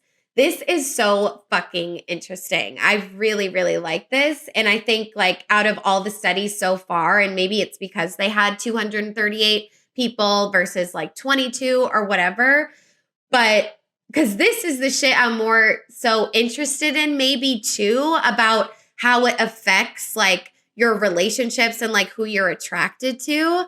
Because like, yeah, because I've definitely at certain, I don't know about what cycle I was in, but at certain types or at certain points of the month or things like that, I am sometimes attracted to people I wouldn't normally be. And it again is very animalistic with the gene thing and how we want like men that have good muscles and things like that for fitness and like the ability to live longer, they're healthier, and like that's what we would want. And the part where it's like men showing more dominance among other men is something that we want too. That completely reminds me of things I've heard about animals as well. But obviously, or not, maybe not obviously to you, but not to the audience, the part about in mid-cycle, women tended to prefer flings with the dishonorable men. Because it's like, yeah, wouldn't you think they would want the father to be someone that is conscientious and sticks around and all of that? But it's like, no, it's just about making babies. So none of that really matters in an evolutionary sense. Like, but that's why it's weird because like, yeah, you would think you want to make babies with someone who's a better father versus but if they have good who's... genes, that's it. It's like, that's all they care about. It's not about their personalities, you know? Right. Because animals but don't it's have... also, because it's like, okay, like we get horny every single month, right? Like, imagine if you had a baby every single month, like every single month that you're ovulating, like you can't, like, you know, it's not possible. Like women can get horny outside of just like having babies. So it's like when men talk about how women can't just have flings or have sex with like men just on some like I don't give a fuck shit. I feel like this also proves that because it's like, okay, like women perceive these men as more attractive during this time where they're just looking at you like a dick and they're like, I want to fuck, and that's it, you know? Right. And it's like, I've done that more than I've done the other one. Like, honestly. And so it's just so crazy that some people don't think women can do that. Because it's like, oh, oxytocin, and then you fall in love with them. But it's like, it's not a this or that. It's a both and conversation. Right. Yes, oxytocin can lead you to, you know, wanting to kind of cling on to that person or whatever, especially if you're a virgin, you lost your virginity. But this is also true as well. It's not just, Yeah, because you could have some of the TikToks I saw too were like post-ovulation clarity, like post-nut clarity kind of thing. Because exactly like what you're attracted to does change during that time period. And the only thing that I thought was a little iffy about this study was when it talked about like attractiveness versus unattractiveness. Because I do think that that's like dependent. Yeah. It can be, subjective, exactly. Like it can be influenced by like culture and what society is like trending at the time. So I'm like, okay, like what I would be interested to see like what they say is attractive versus what they don't say. Yeah, and maybe You know? it is the symmetrical type of situation, like the features, the strength, you know, things like that. But I know it's like, what is attractive in terms of this particular study with straight people, whatever. So going off of the conversation where we're talking about, you know, what types of men women are attracted to, now we're going to get into how men respond when women are ovulating. So first we asked our audience, do you notice a difference in your girl when she's ovulating? And women did respond to this as well because, you know, some women are dating women, whatever. But 81% said yes and 19% said no. So the like men liars. are noticing. Like, how do you guys know that? But like low key, like maybe some of them like saw the previous polls and they were like, oh yeah, I know what this is. But like, have you ever felt like your man knows your period is coming before you do sometimes? Because like, I don't track it, but like I've been with partners where they've been like, are you about to get your period? And you're like pissed off because like, why the fuck would you say that to me? And then I get it like the next day. Like, yeah, you know? It's happened to me slightly, but I've always, even with my relationship with that man, we didn't live together and we wouldn't spend like weeks on end. I would always go home and like separate myself eventually. And that was something we like fought about a lot because I like, that's not what girls do, whatever. But he definitely, I think I would always just be like, oh, you're being a sexist asshole. Right. And kind of like silence it when like maybe it would have been good intel as why I was crying over something. Because sometimes they're wrong as fuck. Right. But sometimes like if they, you know, maybe not even love you, but like know you and are around you all the time because you've lived with partners. I've never done that. So I don't think I have like the experience to fully have that. And even with women, I've never, like, I always go home. Yeah, I've definitely had it. And I'm like, they can be in tune. Like, as much as we like to call, like, men really stupid about a lot of things, like, I think when you're in a long-term relationship with a partner that you're, like, living with, they are oddly in tune because they're watching you, right? Just like you watch them, like, to see their moods. Exactly. But I'm thinking even just, like, how we were talking in one of our episodes, like, how you were off your medication and, like, your roommate and I are noticing it in you because like we are watching you versus we're not in your body. Yeah. I think it's the same with guys sometimes, like they'll notice a pattern and they'll be like, oh, like, you know, they have intel that we can't have about ourselves. And that's why like community is so important. But yeah, no, I definitely believe them. I think 81% is a really high number. I think maybe a lot of men group ovulation in with like her period's coming and like that's it. Like they don't know about esolastrone, the other one that we estradiol. Yeah, they don't know about estradiol. Yeah. Clearly, I don't either. But it's like I don't know unless they're trying to get pregnant or something like that. Like true, yeah, or they're just like a solid member of society. I mean, I should have researched this stuff a long time ago, you know? But why don't we have the desire to research it? I know I'm not alone. Yeah, you're TikTok not. I mean, makes it seem like everyone's they know everything. And it's like, okay, so just look it up. Like you could research ovulation for 30 minutes and like feel like you have a good understanding. And like, that's what you did. And so I'm experiencing that now and the audience can experience it too. But I know I'm not alone. Like, right? Yeah. Okay. Yeah. You're not alone, babe. But so on TikTok, we saw all of the TikToks where, you know, women are talking about ovulation and feeling more horny, whatever. Now we're going to get to more of the men's side of TikTok and also like the couple side of TikTok. And most of them are responding with fear, which I think is hilarious. So let's watch these TikToks. Of course, because we're evil witches. You all right? No, I'm not all right, Mike. 3 days of this shit got my nerves all rattled. Hennessy, come out and play.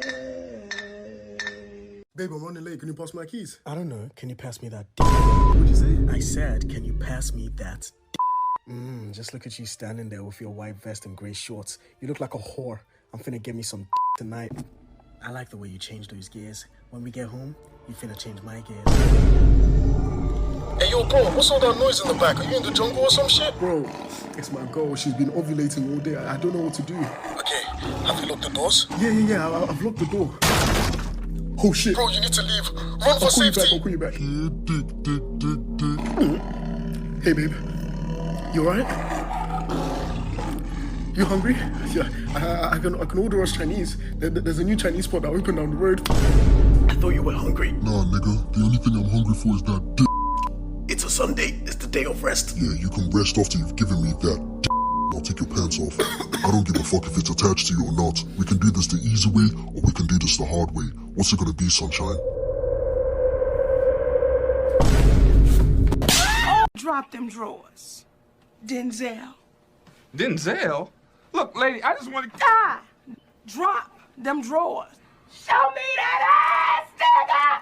As funny as this is, I do feel like it speaks to kind of that stereotype of like men constantly want to fuck and like they can take everything. But it's like, no, like sometimes it's too much for them too. Like they're just human beings. And I do think there's a big stereotype of like, they're always going to be down. They're always like, they want to go all these rounds. They want to fuck you all the time. But it's like, sometimes it's like too much. And it's just like, that's like a deeper meaning I got from it a little bit. Yeah, because especially as guys get older, their testosterone drops. Two, when men enter a relationship, their testosterone drops as well. Right. Which is really interesting. But it's like women, like, because I've lived with my partners, I've been in long-term relationships, and I swear to God, I'm always the hornier one. And they're like, more like, no, like, you know, they still want to fuck and shit, but they don't want to go for rounds like I do or want to like keep fucking because their testosterone has dropped versus women's like oxytocin and whatever like goes up. So I think it definitely like, you're right. Like it is funny to see like, or good to see that side of men not always being the ones that are like the pursuer and like the whatever, you know? And I do think like talking about this with your partner, if you are in a straight relationship, talking about that block of them, their, you know, testosterone levels drop while oxytocin is in full force. Like it could avoid a lot of arguments about sex if you talk about that block and like come from good intentions and just say how you feel in that moment. Because I think like women are like, oh, we can't be slutty. We can't want sex all the time. But it is like society puts it on men that they should be ready to fuck at any given moment. If a girl's like ready to go suck your dick, like you better go do that. Like there's no time to waste. So I do think I do think the animal sounds were maybe a bit much. Like it is funny. But some of those same sounds women used for ovulation TikToks. Yeah, I don't think it's fucked up. And I think all those videos were like well-intentioned, like they have partners and things like that. I think it's just like what's it, like our world does to me. And it's like, no, like when men talk about periods, you have it wrong. You don't know. You don't understand. And it's like that instinct to be like, we're not animals though. Like we're just human. But it's like, it's okay. Like it's okay. Like we're learning, this is all backed up in science. And of course, like they know that we're not actually growling like lions, but it's and like we're not like gonna sexually but we're assault horny, them or like whatever, we're on the hunt to fuck. Yeah, and so we it's are like ready. Yeah, so and it's maybe more dominant too, like you know, like type maybe shit, more like the one that's initiative. gonna initiate. Yeah, and that was interesting to me in the other study. I forgot to say it, but it's like how they tell who's hornier is by who's initiating sex, and I just think that's. Like, yeah, that makes sense to me. It's like, what does initiation look like? You like just going in to kiss someone? Or you being like, are you trying to fuck right now? Or like just the one to bring it up. So I thought that was cool. Okay, so next we're going to talk about men's attraction to women during ovulation. And this is from that same American Psychological Association article called Hormones and Desire. And it says, the changes during ovulation on women are not lost on men whose hormones and mating behavior responds to a woman's cues, as well as how the woman treats them, says John Manor, PhD, a hormone researcher and associate professor of psychology at Florida State University.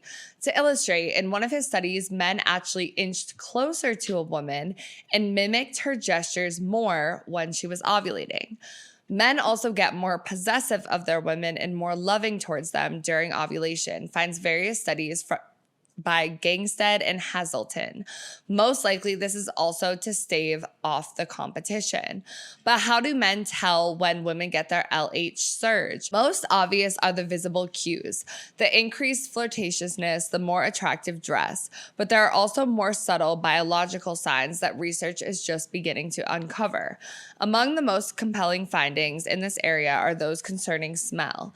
In many species, the male couldn't be more certain what chemicals he's seeking.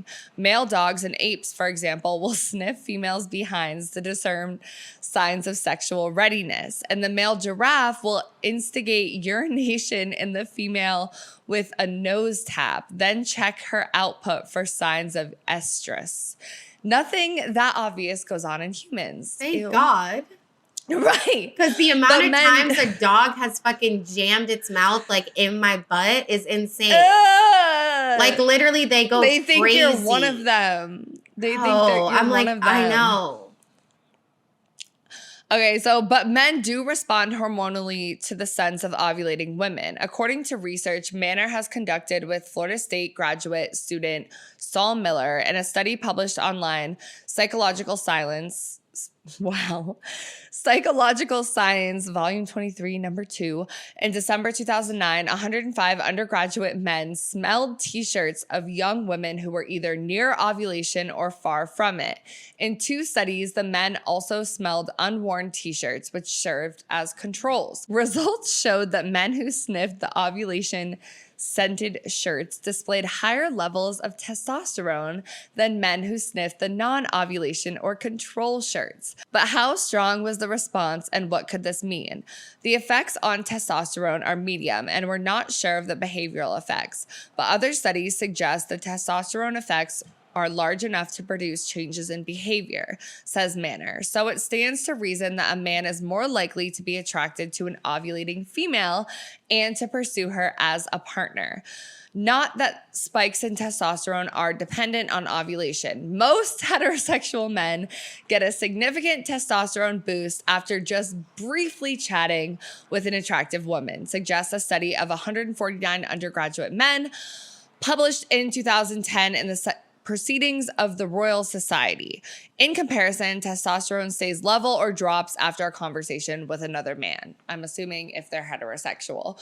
But it's so funny because it's like more in the study that it didn't really include like men, and I think maybe we talk about it later on, but like men mirror women's behavior. So if a woman is acting more like open or ready or flirtatious or whatever, like men get excited by that and are more open to it.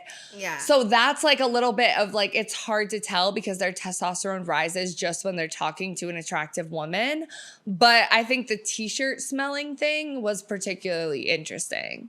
I agree. And I also think it's so interesting how they link possessiveness and loving. Like men get just as much as they're being possessive, they're also being loving at the same time. And I know it's like, to a degree, it's like, yes, I do want my partner to be like, you're mine, if I'm in something monogamous. But I don't know. We're talking about animalistic things, science. I'm like, what do you mean by possessiveness?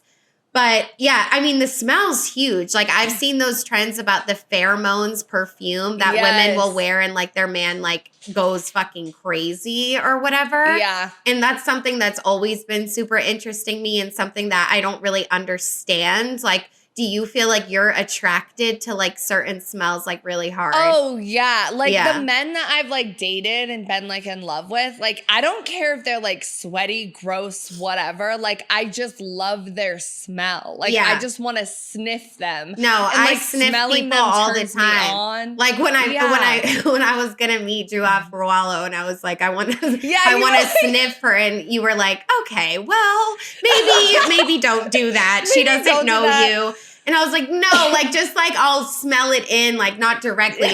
But yeah, that's so true. I love to smell people, like 1000%. Yeah, okay. I'm feeling better about that now. But I'm like, I don't smell like a vanilla scent from like, or like a candle. Like I remember in high school, there was this one Yankee candle that like all the girls were obsessed with because it smelled like boy. That's just how they would describe it. And it's just like, I don't know, it's like some sort of scent. And I never felt that. Like I was like very queer. So I don't know. But yes, I feel like a lot of times with my girlfriends, like smelling their hair, like would really do it for me too. Like whatever shampoo they use. It's like the pheromones and like, yeah, exactly. Their smell shampoo, is insane. Like it's like a huge weed, sense. like my exes all smoked weed. And even though I don't smoke anymore, like I like the smell of it on clothes. Like, I don't know. Yeah, which is so crazy because I smoke so much weed and I'm like insecure about and you don't smell it probably. Like I don't smell the smell of cigarettes, but I like one of my exes smoked Newports and like I like the smell, or a Black and Mild, which is so gross, guys. I know. What the fuck but is like that? It's that cigar thing that has the little plastic tip. It's like $1 from like the gas everyone station. would do those in Boston. Yeah, I like the smell of it. Like it's like certain I shit do that too, reminds actually. you of them. Yeah, and then even like I had one of my ex's colognes and I gave it to Sean, my friend, and whenever he wears it, I'm like, wait. Yeah, because smell is so crazy, like just in general. So it does make sense that can be linked to like attraction, just to smell alone, because we like also their hoodie associate certain memories and times with people that we're fucking. So maybe it's not even a smell about them, but like a smell that you smell a lot when you were together and like in love. And like that could bring stuff up too. That's like even on Love is Blind, like a lot of the girls will like spray perfume on something and like give it to them so they know what they smell. And I'm like, that to me feels very like European, Eastern, something else, because I feel like I've seen like that being a gift, like women doing that as like a gift, and I'm like, that's so sexy. Like that's such a like good sending idea. a letter and like spraying it with perfume. Spraying it? Yeah. Such So a good romantic. idea too, because it's like they open the letter and they can like smell you if that's a perfume you wear all the time. Right. You're just like warm and fuzzy inside, but yeah. That's okay. So super next cool. But next we're going to get into the idea of, are you more attractive during ovulation? Okay. And this is a little bit more of a controversial one, right? Because after this, we're going to get into cycle syncing, which is more like diet, regimen, workouts, all of that stuff, where we can go a little bit off the deep end into eating disorder territory and all of that stuff. I will say, like, I do, like, we've all talked about like bloating on your period and acne and like all of those things. Like, I think most women are aware of like hormonal acne and like bloating during your period, that type of stuff. So like there is truth to this type of stuff, but let's watch some TikToks with women showing their face during ovulation and outside of ovulation. Actually, real quick before we watch, like before me not knowing anything of what we're about to watch, it does, at first I'm like, okay, but also it does kind of make sense because it's like maybe your energy's different. And like we all know that even if someone's not your type, they're so confident. That is attractive. Like energy plays a lot into it. So now I'm like, okay, I'm not as skeptical. Okay, here we go. Yeah. This is what my face looks like before my period. I really don't feel pretty right now. My face feels really swollen and bloated. So I'm gonna show you guys what my face looks like after my period. This is what my face looks like during my period. It is still a little bit puffy. I still feel a little bit bloated, and yeah. This is what my face looks like after my period. There's no bloating, no swelling. I'm not wearing any makeup right now, and do you see that difference? Do you see how your period can impact you so much? Let me show you ladies how much your face changes when you're on your period. This is my face 2 weeks before my period. No beauty filter, no makeup. And this is my face on my period. I have bags under my eyes. I'm swollen. I look like I haven't slept in 3 days. My skin is breaking out. It's just not a cute look.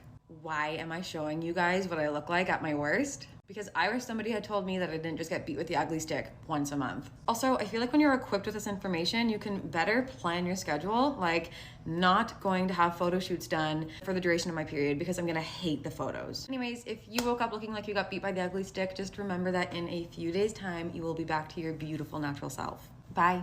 Okay, so honestly, for those, I didn't personally see that much of a difference. I was like, okay, like, what are we talking about? Me looking for the differences. Yeah, I'm like, I don't really see them. I'm going to put 2 more on the screen right now. One, she's saying this is her luteal phase. One, this is her ovulation phase.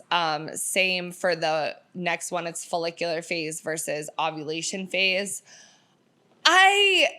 Okay, the first one, I'm like, okay, your angle is lower. Like, she's taking it lower where you're going to have more of a double chin. Yep. And, like, you're making a facial expression that is more, like, bored and, like, whatever over it. The second one, you have makeup on. Okay, obviously, there's eyeliner there and, like, maybe a filter. The other girl, hers, I'm like, okay, I can see a little bit more. It looks like she doesn't have any difference in makeup. It's the same makeup. Yeah. And, like, the angle is somewhat similar. I don't think she has a filter, but it's like, all right, guys, like a lot of them, maybe you will notice a difference because you look at your face in the mirror every day, and maybe it's more about how you're feeling physically that like is going, like you're gonna have a brighter look when you feel like you have more energy versus when you feel duller, you're gonna have more of like a dull, you know? Like, so I'm like, how much truth is there to this? Yeah, and I feel like on one hand, it can make people feel better because they experience something similar and they're like, okay, I'll get back to my quote unquote normal self soon, and that's great. But it just reminds me of like I promise I'll connect it, but like body positivity versus body neutrality. Like part of me is like, well, why do we even need to talk about this? Like, don't we want to say like acne is beautiful? Like, we're humans, we're evolving, like we're never going to look the same day to day. Like there's always going to be like certain things or whatever based on your mood and your energy. So I'm like, part of me is like, it can help people, but also like, why do we need to call attention to this? Because what if, you know, people have chronic acne, it never goes away, you know, like, I don't know. Or some people are chronically bloated because of something they have. And I did maybe see a little bit of the first girl in like the bloating situation. But again, like she could have like had like some sort of filter, like makeup that like made her more contoured. Like we don't know. And so my question is like, how is this helpful other than like, okay, yeah, so this girl's feeling ugly. She's like, I'll get back to it soon. Yeah, and it's like, I think you're right. Like, it can make women feel less alone and be like, okay, like, this is natural for me to, like, look different, for me to break out, because I definitely get, like, hormonal acne, like, on my chin, like, more when it comes to, like, the time of my period, like, that area, like, in your T-zone, like, I break out more in. So it's like, okay, like, that's my hormones. It makes sense. Like, I don't need to stress the fuck out about it and be like, oh my God, I'm suddenly ugly. Like, you know what I'm saying? So that acne is ugly. Like, we don't need to, it's human, it's natural, like, whatever.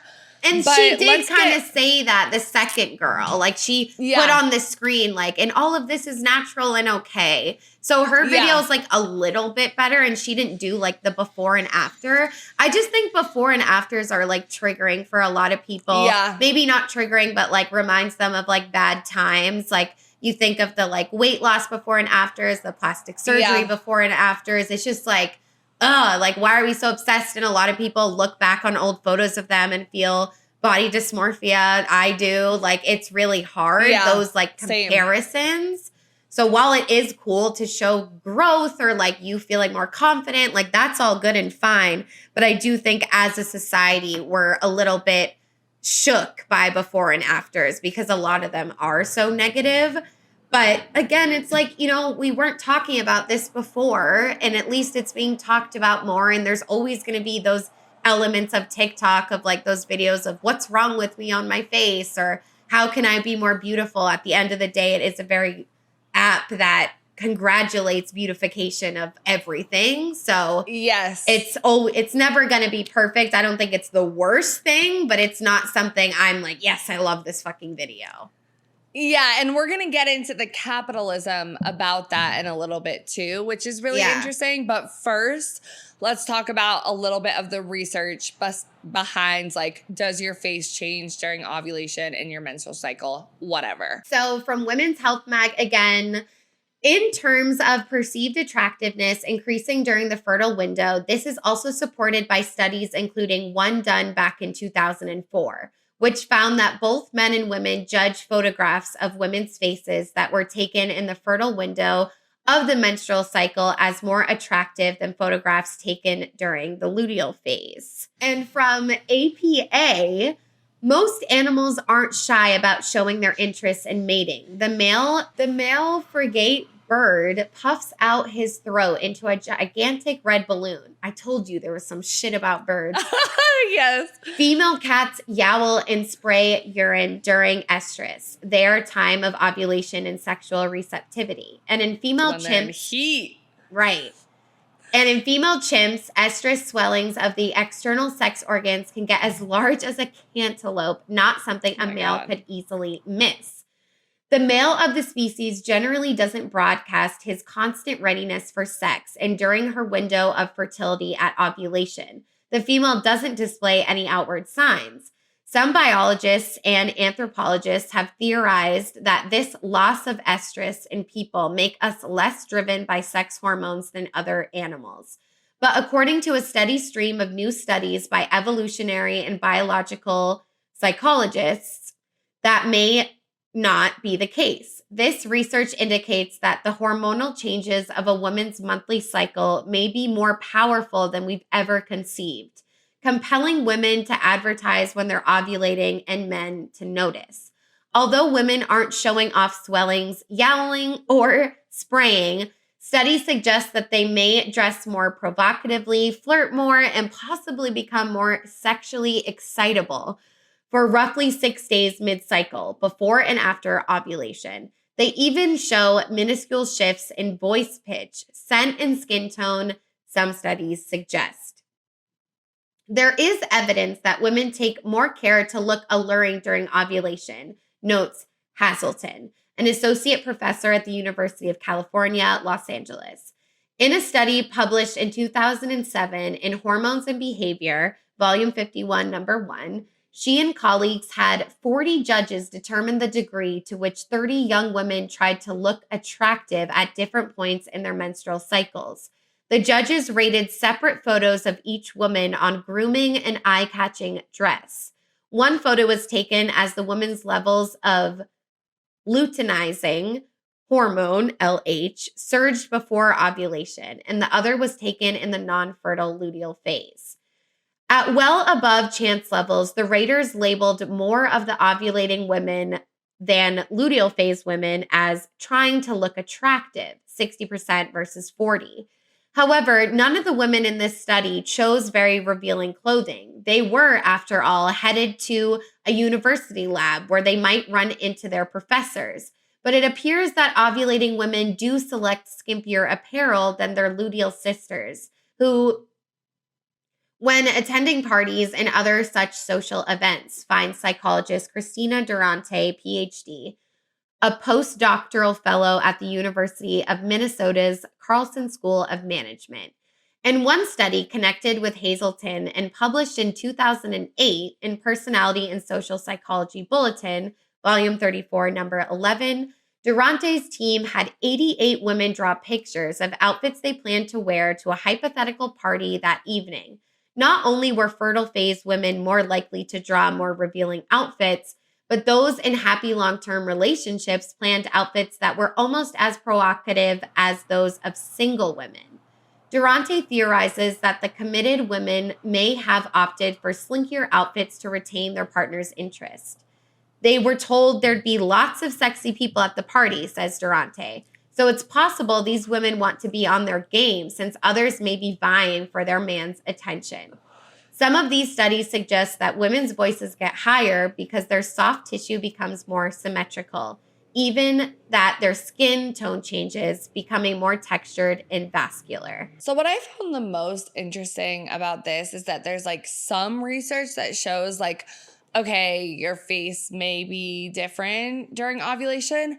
Most of it is about like raising your voice, dressing more provocatively, right, like flirtatious types of stuff that you have control over because you're probably feeling better. We're not under a spell. Like, oh, I'm ovulating, ba, ba, ba, ba. I'm going to fuck everything in sight. Yeah, I know. And the dressing more provocatively, again, it's like I do have that block of like, ew, like dressing provocatively shouldn't even be like a phrase that we say. Because maybe some people like to dress like that all the time. Some people never want to dress like that. But I mean, it's just like the ways we measure in these science experiments experiments. It's just interesting. But it is true, right? Yeah. Because like, it's like when I'm bloated and I'm on my period, I don't always want to wear a crop top. Yeah. Like maybe Or I'm more likely low-rise to wear a anything. big shirt and like shorts or like something like that. Yeah. Low rise anything.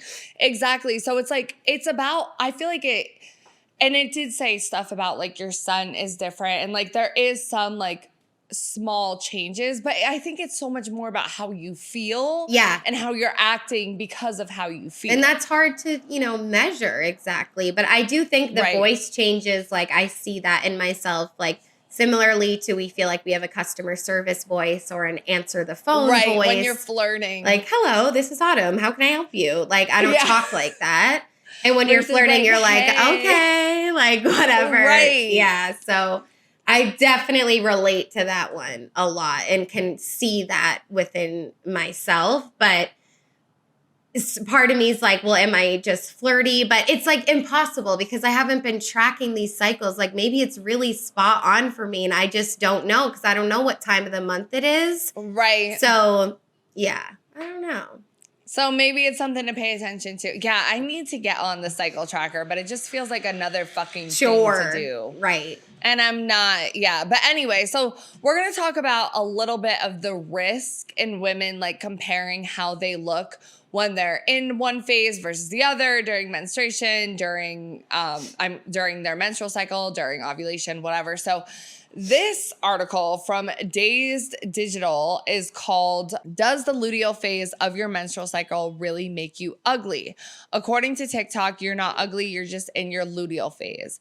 But what exactly is it, and does it really have an impact on how you look and feel? So it says, over the last several months, creators have taken to TikTok to vent about how the luteal phase is the phenomenon that turns you, quote, suddenly into the ugliest person you have ever heard of. On X, 28 Wellness, allegedly the #1 app to sync your period cycle, tweeted, "You're not ugly, you're just in your luteal phase," to promote its menstruation tracker. Others have tweeted, "That time of the month where my face is ugly in a different shape and I'm starving but also 500 pounds, known as the luteal phase." And, quote, "Learning about the luteal phase has saved my mental health so much because instead of looking in the mirror and being confused about why I am so ugly right now, I just look at the calendar and it all makes sense." On TikTok, #luteal has garnered over 85.4 million views, while variations like #luteal hormones and #luteal workouts also have views in the millions. A lot of people, especially young women and girls, are describing the luteal phase as feeling ugly because of mood swings and irritability, acne flare-ups, and bloating. To combat the ugliness of the luteal phase, influencers are encouraging specific fitness regimens and diet restrictions to reduce the unpleasant symptoms. Though there is nothing wrong with getting in a good workout and eating healthier, it is a problem that the attitude behind making those lifestyle choices is due to shame and unattainable beauty standards. Quote, "It's a slippery slope when we start to talk about a natural and normal part of our bodies as ugly. It comes with a negative connotation," Dr. Dreyer tells Dazed. "A big concern in this trend causes widespread misinformation and generalization, especially to those who suffer from menstrual-related illnesses and reproductive health concerns such as PCOS, PMDD, and endometriosis, which are commonly undetected or misdiagnosed to begin with. Even for people without such conditions, menstrual cycles are variable and non-linear, largely dependent on your environment. Not everybody has certain symptoms with certain parts of their menstrual cycle, and no two cycles are the same," continues Dr. Dreyer. For example, people with some menstrual cycle irregularities or whose cycles are purposely suppressed, such as in some kinds of birth control, will not have a luteal phase. Ultimately, while it can be helpful to keep track of your menstrual cycle and be aware of the mood and physical effects you might be experiencing as a result, it's important to always question who stands to gain from you feeling ugly or upset with your body. As Dr. Clancy says, what's in it for the influencers who want to push this negative symptomology creep? What do they get out of making this claim? Citing hypercommodification for financial gain and fat phobia, she links this trend to body politics. It's connected to this broader intention of making people feel like crap, so they'll either buy your product or pay attention to you, then spiral into feeling bad. Deeming the luteal phase as ugly is rooted in capitalistic commercialization, unrealistic beauty standards, and even ableism. We all have bodies that move in and out of states of health, and in and out of states of able-bodied, and in and out of states of what we consider to be the white male norm of having a regular body. The call is to always hide and remove these lactation, menstruation, and pregnancy experiences as much as possible from public life, says Dr. Clancy. So anytime you see an influencer try to get you to buy a product or encourage luteal phase wellness trends, think about how that's the real ugliness behind this fad, not your menstrual cycle. Thank God. I love this article. And it's like, what's the one thing that's universal that everyone can relate on being insecure? So that part about it's either to buy this product or to get them to pay attention. And it's like everyone can relate to that, all women, because we're in a patriarchy and all of these other things that we experience. And it's like, it does make you pay attention. Oh, there's a reason I look ugly right now and I'm not just ugly. But it's like, that's how I felt with the before and afters. It's just like, well, you know, what is ugly? Like, what is that? Is it a feeling inside? Okay. But I don't think it should be like, I feel ugly when I'm bloated. I feel ugly when I have acne. There's nothing wrong with feeling that way. It's impossible not to. But it's like, I do want to kind of try to rewire my brain to not think like that. Because at the end of the day, you're still you and it's okay. Of course, you're not going to look your best every single fucking day. Right. And it's okay to feel like crap and even to look in the mirror and be like, I don't look my best today. But I feel like they said, the problem with influencers and these TikTok trends and all of that stuff is like, oh, what you're feeling and what you're seeing isn't natural. You need to buy this skincare serum. You need to take this to help vitamin. Your hormones. You need to, right. And that's where it's like, okay, it's just capitalistic. It's commodification. Like, no, it's okay. Yeah. And also the changes that you're experiencing are so minuscule that no one is going to notice them, that like, you know what I'm saying? Like, and you notice it in yourself. Yeah. More. And it's like, I love skincare. Like, we all love skincare. It feels good to take care of yourself. But it's the way these videos feel like there's a race and like you're missing it and you need to buy it now. Like, it's so urgent that you drop everything and buy this product because this is the answer to all of our problems. That's the issue. I have no problem with someone being like, I tried this skin product. This is what it did for me, whatever. But it's like when they use you feeling quote unquote ugly about yourself to capitalize on that. I mean, that's horrible. That's a huge fucking problem. So again, we get a lot of rawness and vulnerability from TikTok, but there's also this that they clash together and it makes people want to be like, well, fuck this app. But at the same time, there's a lot of good things and community there as well. And at least we're talking about the luteal phase. And, you know, maybe the next generation will know what it is more than we do because of TikTok. Right. And that's a good thing. But again, it's like the nuance of all of it.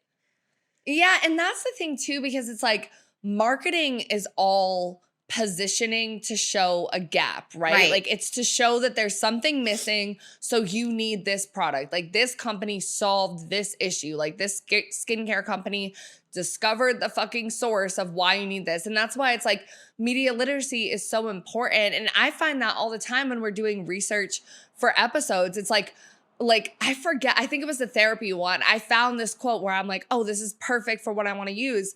But it was from a site similar to BetterHelp. And I was like, okay, I don't want to use that source because I know that they have a vested interest in this type of content. Like, they are pushing this out because they're marketing something, because they're selling something. So it's like, even when you are reading about ovulation, your period, your body, your hormones, like, pay attention to where you're getting the information from. And like, and it's for this so episode, hard. It's so hard. But like, for this episode, like, we pulled mostly from research studies because we were like, I don't know, like we put the TikToks in, but we were like, you know, like we want to back it up with like real science. And the unfortunate thing is like a lot of these studies that you'll see, they're from like 2008, like 2011, like they weren't like last year. So there needs to be a lot more research, but it's like, I don't know, like so much of the content we're consuming is literally marketing and trying to get you to buy stuff. So just like keep that in the back of your mind whenever you are scrolling. And you have that eye too, which is a blessing. I mean, marketing is everywhere. It's always needed. But it's like, yeah, it's super important to educate yourself for real. And it can be scary when you don't know how to do that because there's so much misinformation out there and trends and whatever. Yeah. But I do think like Google Scholarly, like that. Yeah. I learned what that was in college, and like that's kind of helped me. I know. But wish it's very like login for Emerson like library. Dude, that was so iconic. But I do feel like, and then sometimes those academic articles that are very scholarly, quote unquote, it's hard for me to understand though. Right. And it's like the articles with like Vice that has voice and is easier to understand.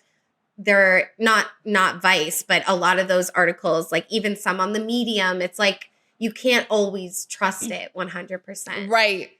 Or at least check the sources, because I know like I've written blogs for companies, like not in this, it's usually like B2B, business to business type of stuff. But like I will always like, if I'm going to cite something, I want to make sure it's from like a source that's reputable, like a study or something like that. But I've worked with people in the past who it's like, you know, like Statistica or something where it's just like a list of statistics. They'll use that and like cite Statistica as the source. And it's like, because I was a writing major, I'm like, that's not real research. You can't use that, but people do. So it's like you could be reading an article and it could be like a 2018 study and then you link to it and it's like not even a real thing. Yeah. You know, so it's just kind of like you got to be like a little careful. Yeah. But yeah, so I do also just want to throw up this graphic real quick on the screen before, or this TikTok screenshot on the screen before we get into the next section. And this is a woman who is showing what her body looks like during different phases. And she's just, it says, point of view, you followed me and suddenly everything made perfect sense and you no longer felt alone. And it just shows like the difference in her body during different phases, like the bloating in her stomach and stuff like that, and how it's normal. You know, like sometimes you'll look in the mirror and be like, oh my God, like did I gain 10 pounds? And it's like, no, you're just bloated right now and it's okay and it's gonna go away. And even if you did gain 10 pounds, who the fuck cares? Right. But you know, like it can cause like a whole like spiral sometimes during those phases if you don't pay attention to like your hormones and your cycle and all of that. So I think it is helpful like to know for that information, not to try to change it, but to try to make peace with where you're at. Yeah. Next, we're going to get into cycle syncing nutrition, which I had seen a little bit of on TikTok. I didn't know what it was called. Thankfully, I have not paid enough attention to it.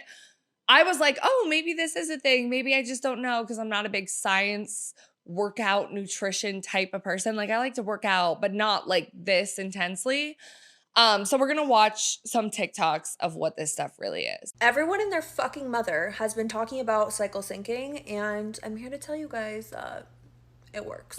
July officially marks 7 months that I've been cycle syncing my workouts, and honestly, this method has worked so well because it has made me so consistent month to month in completing my workouts. So I'm going to break it down and walk you through how I plan this out for the month. One of the easiest things you can do to start balancing your hormones is eating in accordance to your cycle. So during your menstrual phase, focus on healthy fats, warming foods, omega-3s, iron, and magnesium. When you move to your follicular phase, add a lot more leafy greens, probiotics, and then fiber-rich foods. Keep that going through ovulation because this is going to help detox any excess estrogen. And then in your luteal phase, add potassium and magnesium-rich foods to help counter the bloat from higher progesterone.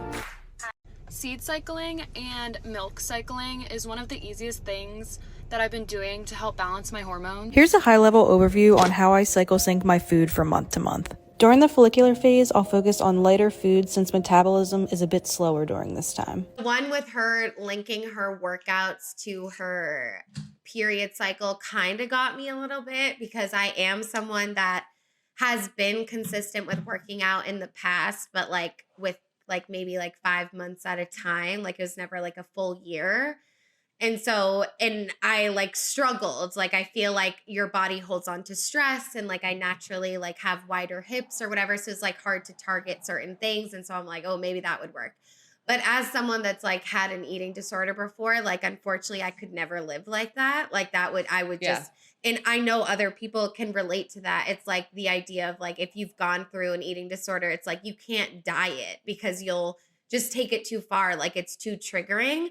But I'm like, if you haven't had one, like, and this helps you, and like, I could see doctors like saying shit like this and being like, oh, eat this type of food. Like, you know, like I get it. I don't think it's all super bad. I think if you have a healthy relationship to your body and to food, it's fine. But I do think people that had disordered eating tendencies or an actual disorder, like it's dangerous territory for sure.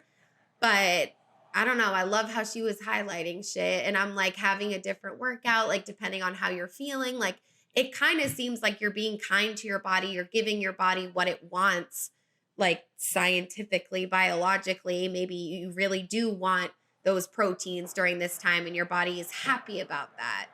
But I don't know. For me, it's just like I could never do that shit ever. Yeah. And there is some truth to some of the things, which we're going to get into, and we're going to read an article that's like debunking some of this stuff as well. Yeah. But I feel that, right? Like I work out pretty consistently. Like it's up and down because I feel like I'll have a month where I'm like on it and then I'll have a month where I'm off. But like regardless, even when I'm on it, when it's like those couple days before my period or even on my period, like I won't really work out, or I'll just do the bike. Like I feel like I don't have the energy to do it.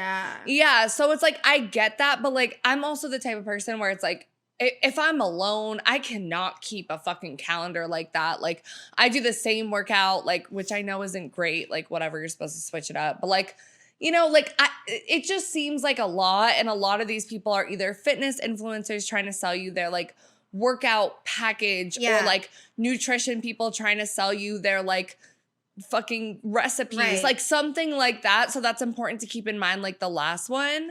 But we can read this article. Yeah, and last thing is people work out for different types of reasons. Like maybe part of it is to lose weight or tone your body in certain ways, but also like you always talk about, like it's for your mental health. Mental health. You're not going down there to be like leg day, arm day, chicken day. No, like, it's de-stress. Like forget the corporate work day. Working out correctly, like it pisses me off. I'm like, well, maybe they're not trying to like do what you're doing. Like maybe they genuinely just want to walk the treadmill and do some squats every day. Like who the fuck cares? Like just, you know, so I know that's why I'm not on the workout TikTokers. Cause yeah, it's like some people are really into, like if you're an athlete and you're trying to target certain muscle groups, or if you like are really into working out. Great. Yeah. You have a hobby, you have a passion, but most people like, I don't know. It's just, it's taking it too far. So from Women's Health Mag, they had an article called TikTok is telling us to cycle sync our diet, but should we be listening?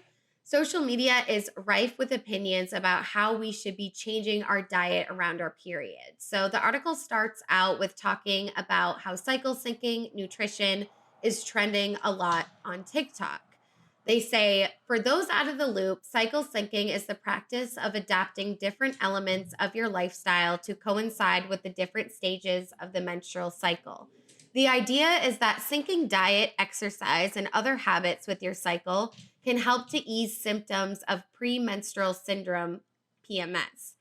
Search cycle syncing on TikTok, and you'll be presented with an endless ream of videos, typically showing off fresh fruits, vegetables, and a variety of nuts and seeds. What I eat in a day style videos are a popular choice, and if nothing else, it's a great reference point for recipe ideas.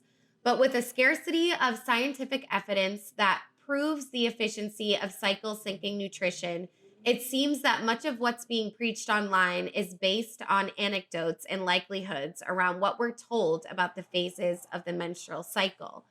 TikToker Anna Trims says that she eats lighter meals during her follicular phase, sticking to salads, vegetables, ideally steaming and sautéing, and lean protein, claiming that this is when metabolism is a bit slower. However, studies show inconsistencies in this area of research.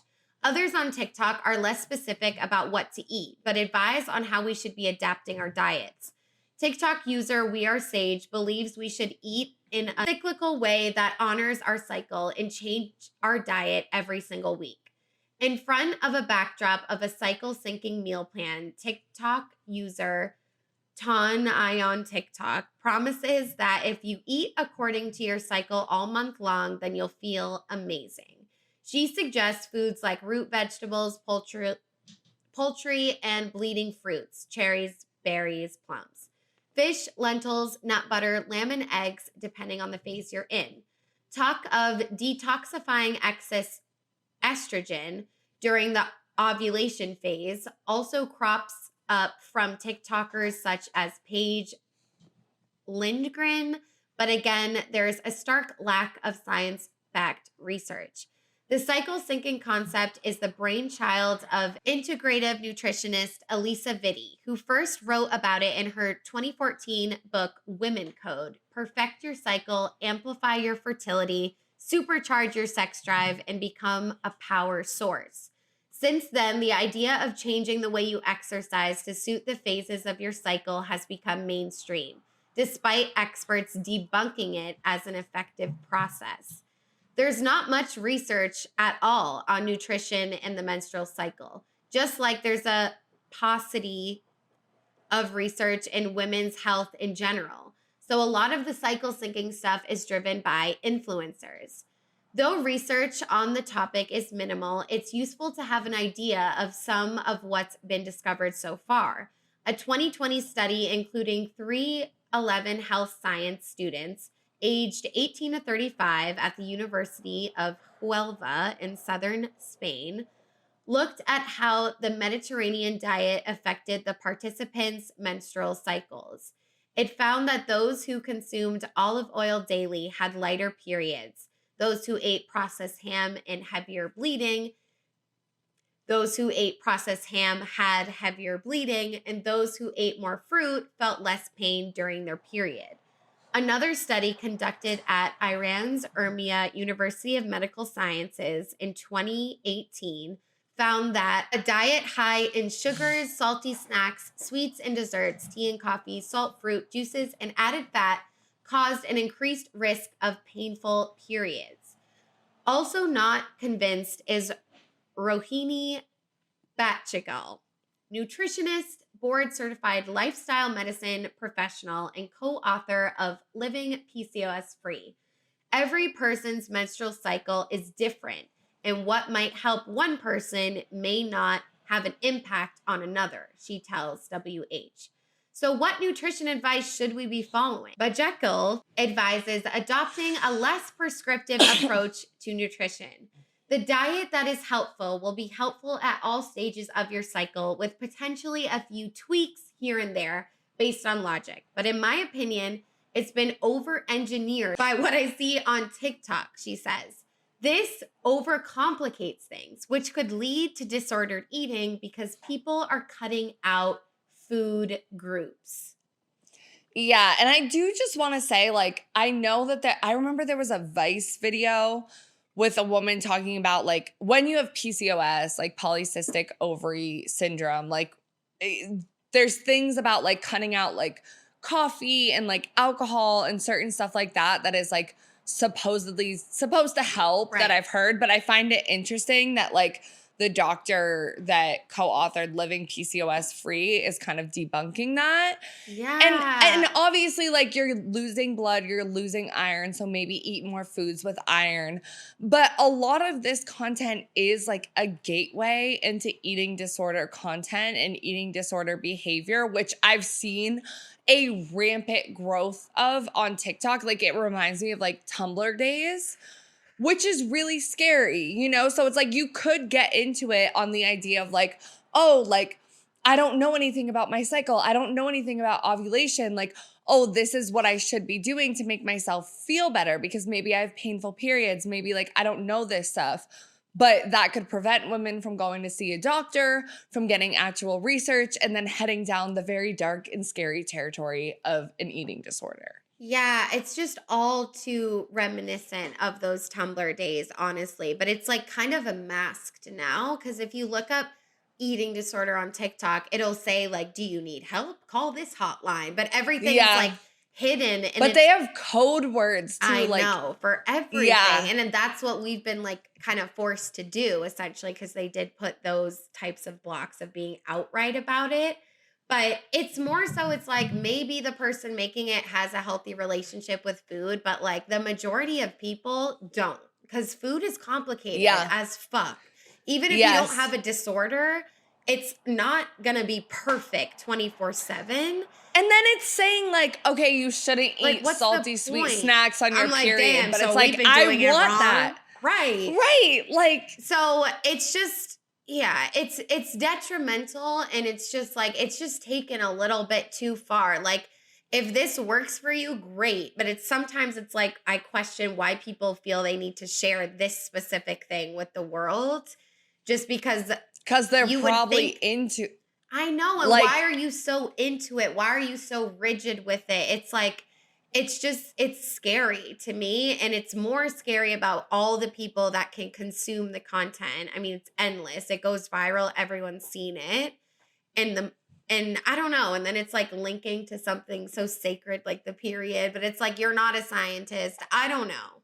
Neither are we. Like, Yeah. that's why we're reading shit. So. Yeah, and that's why it's just like if there's anything like we can encourage you guys to do, like if cycle syncing works for you and that's something that you're into, like by all means, if that's like how you got into working out and that's what you like I'm not trying to say there's anything wrong with it. And same with like the nutrition, whatever, but like just make sure you double check sources, like compare, maybe ask your OBGYN, like that sort of stuff. And like if you feel like you're like restricting too much, like I don't know. It's a problem. And I do feel like some hormonal disorders or like medical problems that people have, like PMDD, just because of what I know from the podcast staying up, it really does benefit her to track her cycle because she knows if I'm depressed right now, oh, it's because I'm in this phase. Right. It makes sense. I'm not going crazy. So it's not like it's all bad, but it's like, just like, everything is like I'm ugly, I need to work out, I'm bloated. It's just like it's not giving what they kind of want it to give sometimes. Right. Because people don't think about how their content's going to be perceived and who it's going to be perceived by.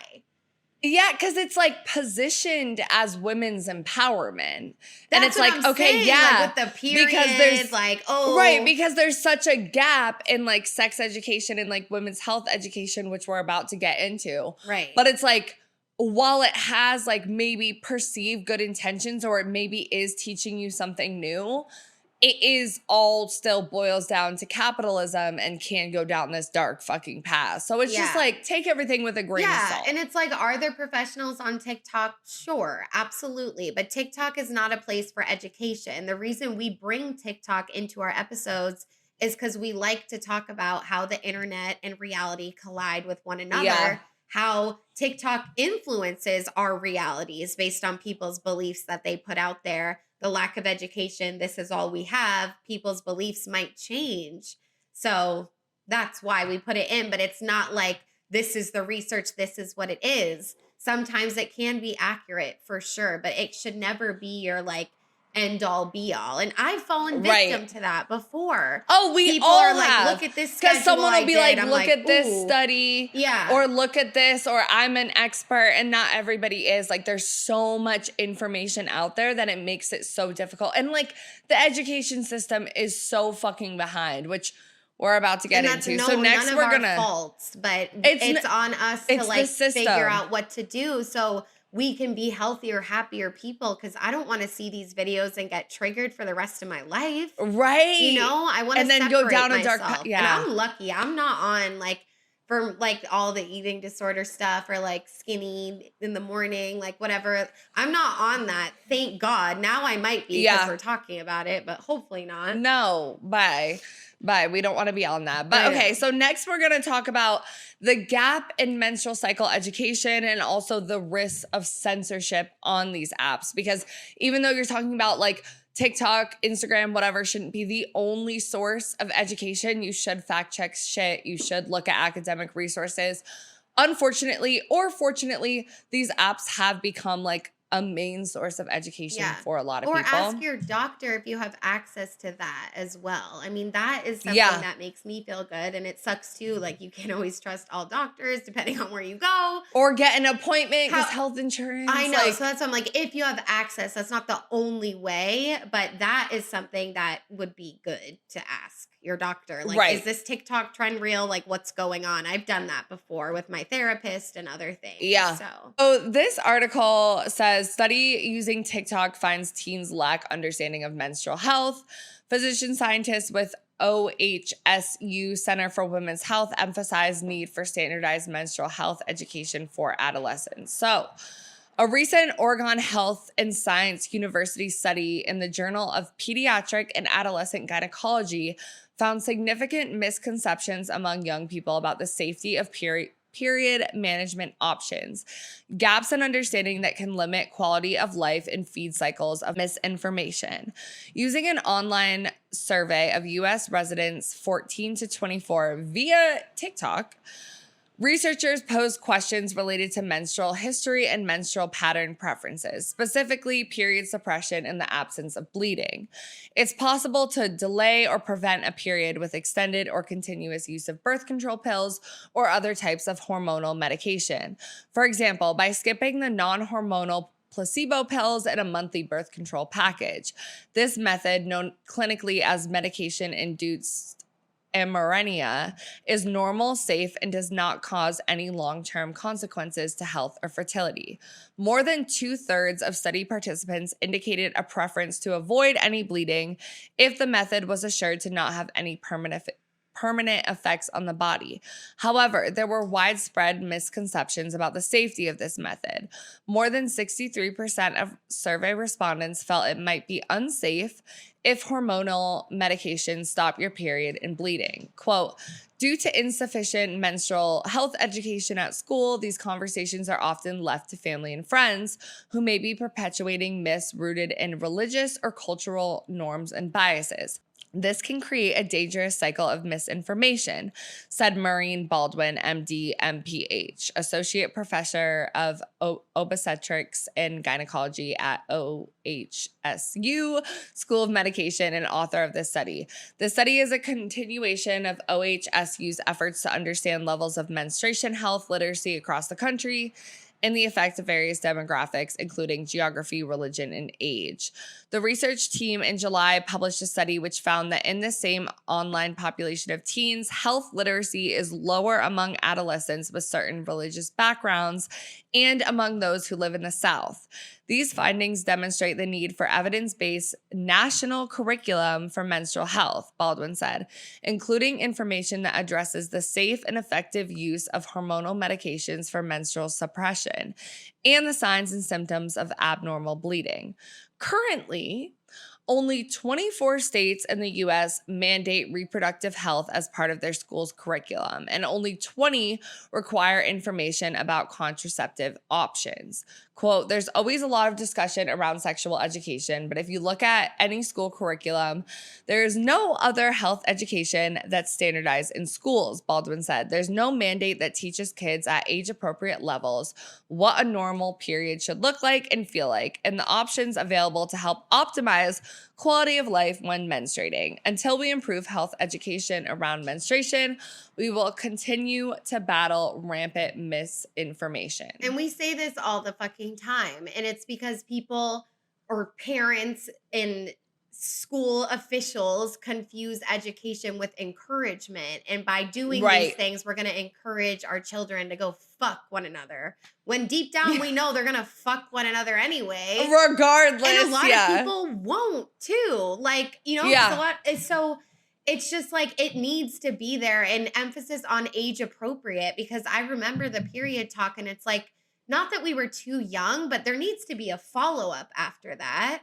And only 24 states and then only 20 states about contraception methods. It's like that's less than 50% of the country. And it's just like, because I remember we had health class in high school, but it was like an elective. Like you could choose wood shop instead. Or you only took it, for us, it was like you only took it freshman year. Yeah. Like it was one class only. And you were in you could take it religious freshman school, or sophomore. so that's a whole other situation. Well, like, yeah, that was in like elementary and like middle school. But when I was in public high school, it was like you only took it for either you would take it freshman or sophomore year, but it was one class and it was bullshit. Like it was bullshit. And I remember like as a little girl at the first period talk, like the boys would make fun of us and be like, oh, you're going to go talk about how you bleed, blah, blah, blah. And then like, they put a condom on a banana. Like, I remember them showing us how to put a condom. Yes, I remember them, like, showing us how to put a condom on, which is like, okay, cool. Like, that's important. Like, that's good to know, like, whatever. And then, like, also talking about the female condom. Like, I remember them talking about, like, that stuff, but they did not talk about, like, birth control. Like, they did not talk about, like real sexual relationships, like what is sexual assault, abortion. What is like nothing, abortion, like nothing like that. It's crazy. And I remember like keying with the only other gay girl in my grade, and we're like, we don't have to pay attention in this class.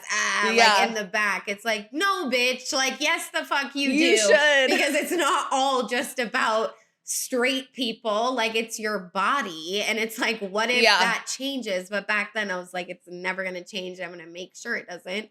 But so, yeah, we talk about it all the time, and it's something that we're both really passionate about.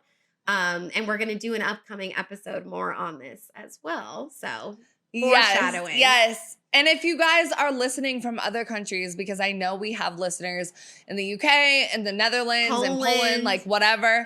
So if you guys are listening from other countries, like please, please, please, please comment below like what your sex ed is, because it's always interesting to find out like what it is in other countries. Like, is it better? I don't know. Yeah. But definitely let us know. Unfortunately, I think there's a lot of similarities, especially like I have heard some people in the UK talk about it. And in general, I've just seen people from the UK being like, this is not just like racism is not just the US. Like we, things like that.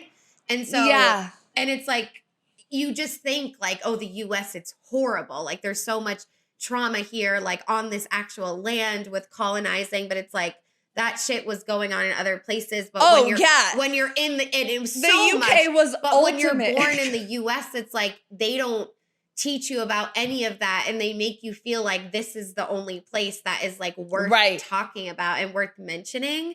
So you kind of like you have to educate yourself on all of that, And I know we talked about British colonies. I don't remember any of that history. Barely. Shit. I'll be so honest. But like England colonized a whole fucking bunch of shit. Like we Americans came from England, and then like in Spain colonized shit. Like fucking, I remember. And then talking about Italy, Christopher Columbus. That's what they would say. Yeah. But I will also say like we have a listener story at the end, and this person is from the UK. So we do have a little bit of a UK perspective in this episode. Next, just going off of this, we're not going to really talk about this too much, but there's this woman who is an OBGYN and also posts videos on TikTok.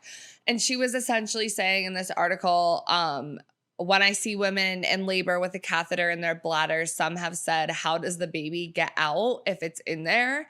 They don't know that the urethra and the vagina are separate. It's not because they're not smart. It's because we so often put these topics in a box where they are not supposed to be talked about, especially in the US where abstinence-only sex education is often taught. Yeah. And then she also like went on to say that she doesn't just see questions like these types of like, oh, is your urethra like separate from your vagina from 16-year-olds? It's all ages. She's even seen it from 30-year-olds, 40-year-olds, 50s, 60s. Like especially women older the generations, they don't know. They were not taught anything. Like they don't know about their body. And then she was just saying that like the views on TikTok or the TikToks that get the most views are usually the ones where she's busting myths related to birth control or talking about products that she thinks are good and bad. And she usually posts videos that are related to things about like going to the OBGYN that people want to know. But I just found that interesting. Like it's not just 16-year-olds now might know more than a woman in their 60s. And that's so sad. Like and some women or people that have vaginas don't even want to look at them. Like they feel like, I feel like decades ago, like some women probably died without ever seeing it, Ever like seeing in a it. mirror, because it's like so like perfect little flower. Don't touch it. Don't look at it. Don't think about it. Like don't talk taboo. about it. Yeah. So, and that's just so sad, you know? And kids will be curious, but I know some people that are like, I never used to look at mine. I was all up in that bitch. And I was all up in my friends too. Like we would play doctor and like go in the closet and like hold a flashlight to each other's vaginas and be like, oh, everything looks good. And like pretend like I was doing that. But I was also very like, I didn't look at mine. Well, I don't know. Maybe I did in high school, but like not until and it wasn't later. a gay thing before anyone says shit like that. That is just little kid shit. And I was also raised in a household where like vagina was spoken about. Like my mom was like, yes, you have one. Like, she. Yeah. So You have one. I was very comfortable with doing that. Whereas someone like that grew up and it wasn't talked about at all. Maybe they're religious, went to religious school like you did. It's like, I could see why they wouldn't want to look at it or engage with it. Yeah, I remember my mom, like my parents were, I mean, my dad, like whatever, he's not involved in that. But my mom was iffy, but I remember there was this book and it was like also like videos, like the vagina monologues. Do you know what that is? Yes. The spoken word poetry shit. Yes. She did put me onto that. And I remember being like vagina and then also the American Girl, Your Body book. Yes! Yeah.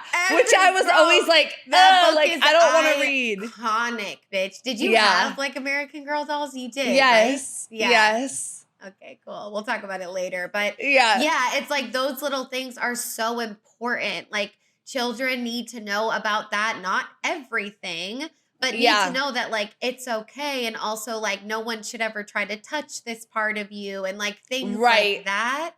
So those conversations need to be had. And it like breaks my heart that like people grow up and like not only from society and school, but it's like from in the home. Like, unfortunately, your parents are everything to how you grow up. That's all you have. Like, that's what you're looking at. That's because what you're mimicking. people, and a lot of the stuff now that when it comes to like gender, sexuality, education, all of that, everyone's saying like, oh, it belongs in the home. Like the education shouldn't be at school. It should be in the home. It's up to parents.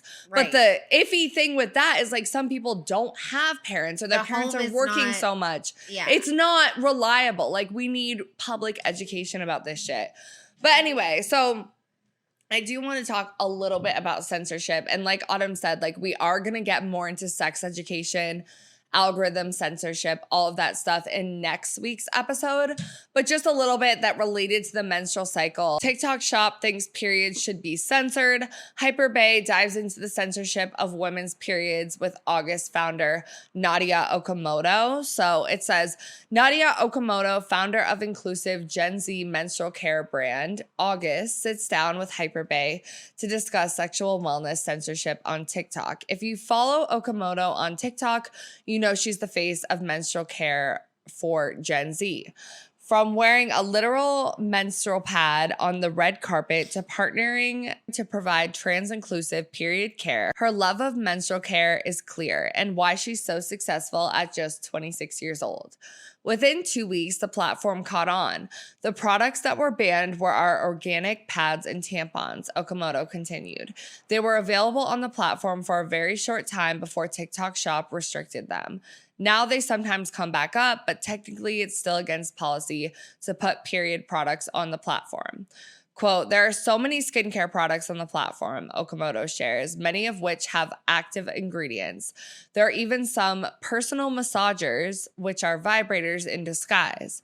Where some might think TikTok said it's not allowed, it's important to look at the wider implications of censoring the very products that help people maintain good health. By banning products like ours, platforms inadvertently reinforce the stigma that menstruation is something shameful or inappropriate. This impacts the self-esteem and health of women with vulvas and limits their access to essential, sustainable period care products. Quote, I think the prohibition of sexual wellness products stems from societal taboos and an outdated mindset that shies away from discussing sexual and reproductive health openly. Despite being a medical product, there seems to be a discomfort or misunderstanding about these products that results in their exclusion. There's also a stigma around periods not being an appropriate subject for kids, but the official age to get onto TikTok is 12, and that is actually older than the average age most girls are when they get their first period. And I just want to say, like, obviously we're talking about TikTok shop, whatever. This is still a product, but it is like pads and tampons, which are an essential for women who are menstruating. I think that's different than a skincare product that's promising to make you more beautiful when you're like, not when you're ovulating, when you're menstruating or something like that. Like, this is an essential product versus something that's like, you know, more of an extra type of thing. But we've experienced censorship, and we're going to talk about it more next week, so I don't want to super dive into it. Yeah. But the fact that it's like, exactly, like the age to get onto TikTok is 12. And I know girls who got their period at 10. Why the fuck are we censoring menstruation products? Like, I can't. So I have one quick story and then we're going to move on. Yes. So I grew up in a home with 2 moms and my brother, but I also have a dad that was in my life. You know, court laws, you had to go back and forth, but like my parents didn't take that too seriously. Like, I got to pick and choose for the most part. So when I was there, he remarried. I have 2 sisters. It's a 6-year and 8-year age gap. So when I was like in high school, like 15, like they're babies, right? They're super young. So I remember I had my period and I was wearing a pad and I basically like wrapped it up, but I didn't like wrap it in toilet paper or anything. So like you couldn't see the inside, but you could see that it was a pad and like there was some blood on it or whatever. And my stepmom, God bless her, like she didn't say anything to me to my face. Rather, she left a note in the bathroom. Oh my God, the notes are so passive aggressive because my mom would do that shit too. I like, you know, I wasn't her daughter and like she made that very clear. Like, you have an amazing mom, like that's your mom, whatever. But like as a little girl, I always wanted her to like be like my mom, at least when I was there. Anyway, she left me a note and was like, hey, I just want to show you like this is the proper way to like put a pad in the trash, like roll it with toilet paper. I just don't want the girls to see it and get really scared.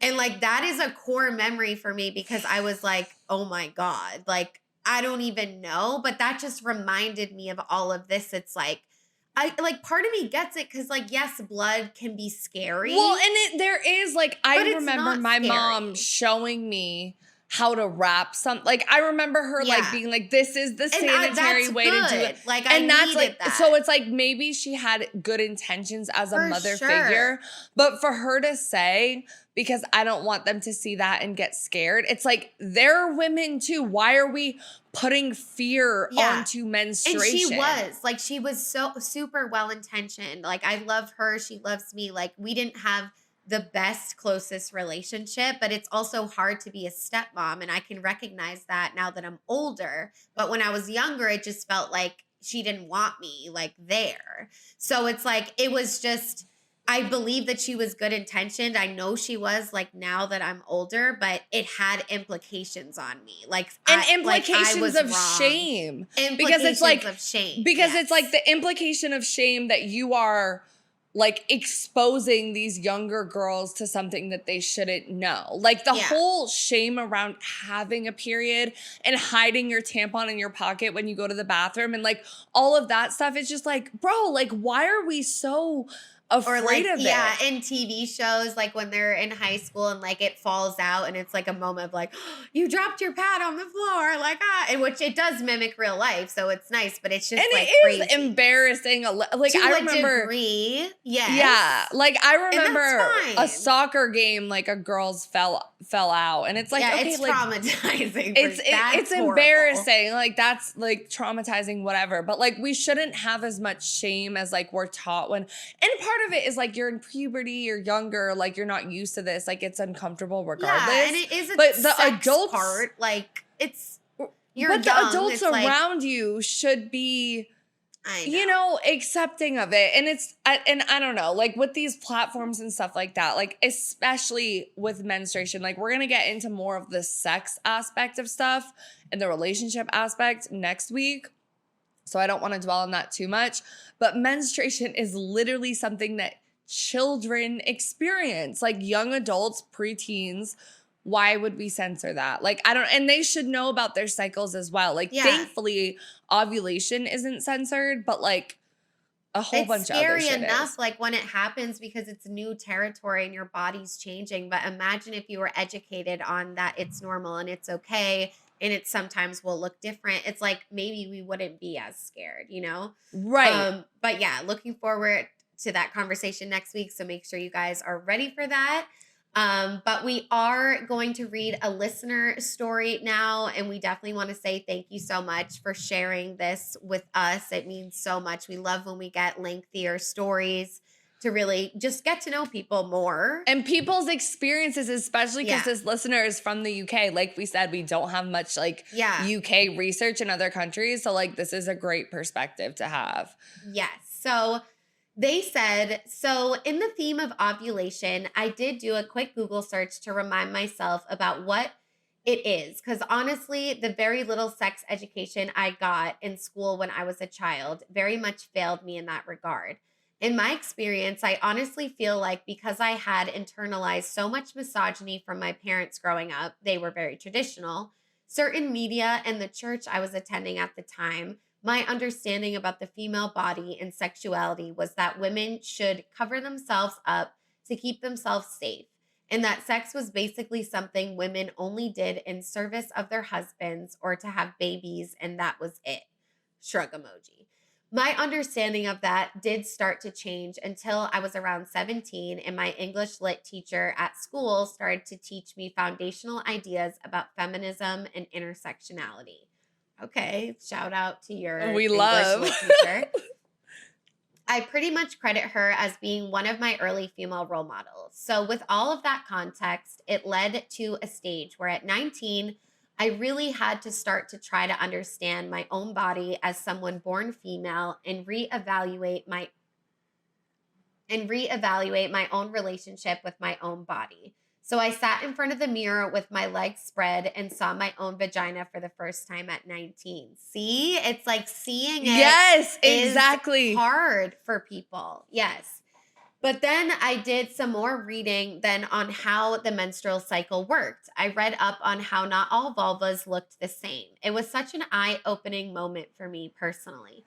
But it bothers me a bit that nobody really sat me down at any point when I was younger to explain to me how my own body worked in a way that was not shameful. And then I wanted to add that I'm also asexual by romantic. I would also say aegosexual would be an accurate descriptor for me. You could look it up what that means later if you care to at all. LOL.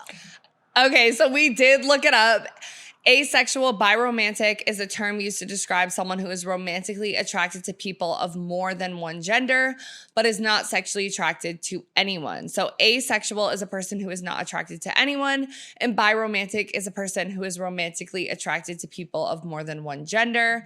And then agosexual is a micro label on the asexual spectrum that describes people who experience sexual attraction and arousal in response to sexual stimuli, but have little or no desire to engage in sexual activity with anyone. Agosexuals experience a disconnect between themselves and the subject of arousal. Interesting. Thank you for educating us. Yes. I know, because I knew what asexual biromantic meant, but I never heard of aegosexual before. So okay, continuing. So ovulation during that led up to my period can feel strange because I do start to feel extra horny out of nowhere for no real reason. The best way that I can describe it for me is that it's like having a load of pent up energy, but not quite knowing where to put it or what to do with it.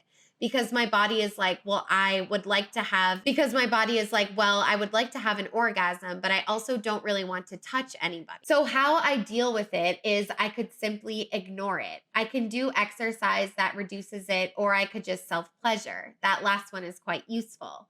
I know that self-pleasure is quite common among other asexual people, but I am mainly speaking on my own experiences. I hope that all makes some sense and is maybe useful. So first off, just from the beginning, like we said earlier, like completely fucking relate to just the lack of sex education, not looking at your pussy at all, like being kind of like afraid of it and not knowing like what your body is and just having that like inherent shame. Yeah. I think we can both relate to, yeah. And the feeling of just like being mad that you weren't educated on that. Like, why wasn't I set up for this? Because as a child, you have no control over that, Right. you know, for the most part, depending on your situation. But it's like feeling angry and bitter about that. Like, it is a part of the healing process. And I think that's okay, whether it's the school, the government, your family, the people All you of were the around. above. Yeah. So I think that's relatable. And, you know, we're allowed to feel that way, you know? Yeah, yeah. And we should feel that way because that usually drives us to learning more about it. And definitely shout out to that English lit teacher for teaching you about feminism and intersectionality because that's fucking huge. Like, I didn't learn about intersectionality until college. So it's like when you have those early experiences with that, that's so big and helping you, you know, on your journey and understanding your body and all of those things. But also the whole part where you talk about being asexual, biromantic, and also agiosexual is really interesting because obviously in this episode, it's majorly heterosexual focus. We talked a little bit about queer women, but we didn't talk about asexual people at all. So I love that you're bringing that perspective into it. And also the idea, like, I didn't know that asexual people or agiosexual people can be aroused by certain things, but then like you said, like you have all this pent up energy and like don't know what to do with it. And some people do masturbate and some people don't. And like, I don't know, like that's super interesting. Like I'm definitely like, maybe we should do an episode about asexuality at some point because I need to educate myself. Like I don't know enough. Yeah. And I think it's just more of a spectrum. Like you think asexual, they don't have sex, but I don't think it's that black and white. Just like being bisexual could mean a number of different things too. It's just more than two genders. So it's like that could look differently for everyone. Like if they only like cis people or whatever. So I think it's like one of the biggest things is like someone says they're asexual, you don't automatically know what that means. Like, so I think it's just more thinking about it as a spectrum and like taking each person's experience and like it's valid, like whatever that is. But I know like having a lot of that pent up energy and they're like, I can exercise, you know, that's another way to kind of get that out of your body or masturbate, you know, because if you're not having sex with other people, it's like sometimes, you know, the body just feels that type of energy. And what do you do with that? And I just think, you know, different people do different things and it's still asexuality, aegosexual. Yeah. And I also do think like some of the conversations about asexuality online can be a little bit fetishizy. It's like, oh, I can imagine being like that. Blah, blah, blah. So it's tricky. And so it's like, we do need to educate ourselves. Like for myself, like I've only known one person that's asexual and we weren't even that close of friends. And I later had someone come out as that to me. But again, we're not close anymore when they knew they were asexual. So, you know, that's definitely like and that's probably a predominant like thing that you hear, right? Like, oh, you're not really asexual. Like, oh, no, you just haven't tried this. Like, no, you just like this one. Like, oh, it's even so if it's interesting. exactly Like, blah, blah, blah. like, but it is like, interesting. And as two people that like want to think about sexuality in a real sense and an intellectual sense, like it is interesting and it's okay to be intrigued by everything. We know sexuality is a spectrum. We know that there's nuances, like no lesbian is the same or whatever. So why don't we give the same grace to asexuality, you know? And I think it's just because it's also talked about, you know, the least. Like, we talk about, oh, the queer girls are like in the media. It's like we're the asexual people in the media, you know? Right. So it's like, it's no coincidence that we're like, we don't really know too much about that because unless you make the effort to look into it, you're not gonna know. You're blind from it. Yeah. Exactly. But yeah, thank you so much for submitting. We love you because we have the UK perspective, the asexual perspective, the biromantic perspective. I love all of it. Come on, dude. Literally.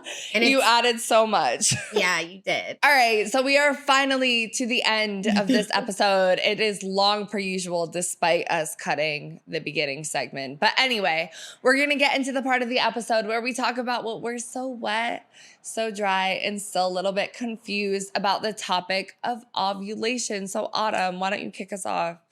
I mean, I'm definitely wet because I knew nothing before. And now I feel like I know a lot. And it might sound redundant, but like I am really wet just about like the comparisons between this last listener story, our personal experiences, the studies that are going on in real life, and then the TikTok situation. Because it's just so hard because like some of the TikToks, it's like, it's funny. Like the women are growling like lions. I want to fuck you.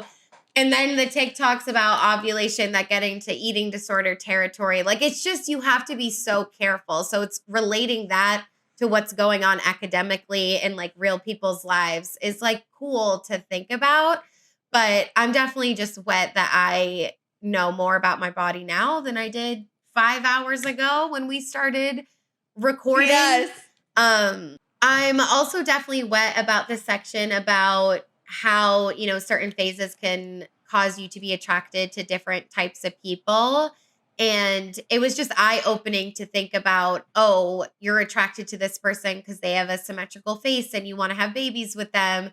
Maybe, and you don't want them to be a good person. You want them to be dishonorable, maybe, because it doesn't even matter. And you're just looking at their genetics and all the animalistic instincts that deep down we kind of still do have as humans, at least, you know, I don't know. It's giving animal, like when we talk about this shit. So I don't know. That was interesting to learn about too for me. Yeah, I'm definitely like, I don't know. I feel more dry about that study because I don't like the idea of me being attracted to like hyper masculine gym man. Like that is such an ick to me. But I am wet about the whole concept of like women just like having a fling and that being part of our hormones, because I think the predominant narrative is that like women get attached so easily or whatever. So I love that science is like disproving We can that. back that up. Oh, right. Like, I'm definitely wet as fuck for women talking about this on TikTok and this becoming a trending thing. Because like you said, like, I didn't know any of this shit either before I did the research for this episode. And it is so, so important.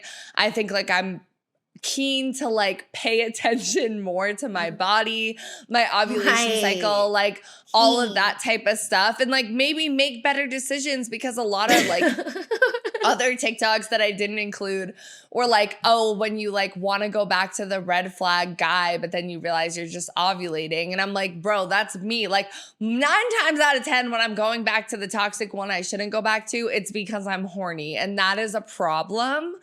Because like I've exhausted the rose and I just want a human body, but maybe I just need to fuck a human body that is the like asshole from the gym that I don't care about, and that's okay.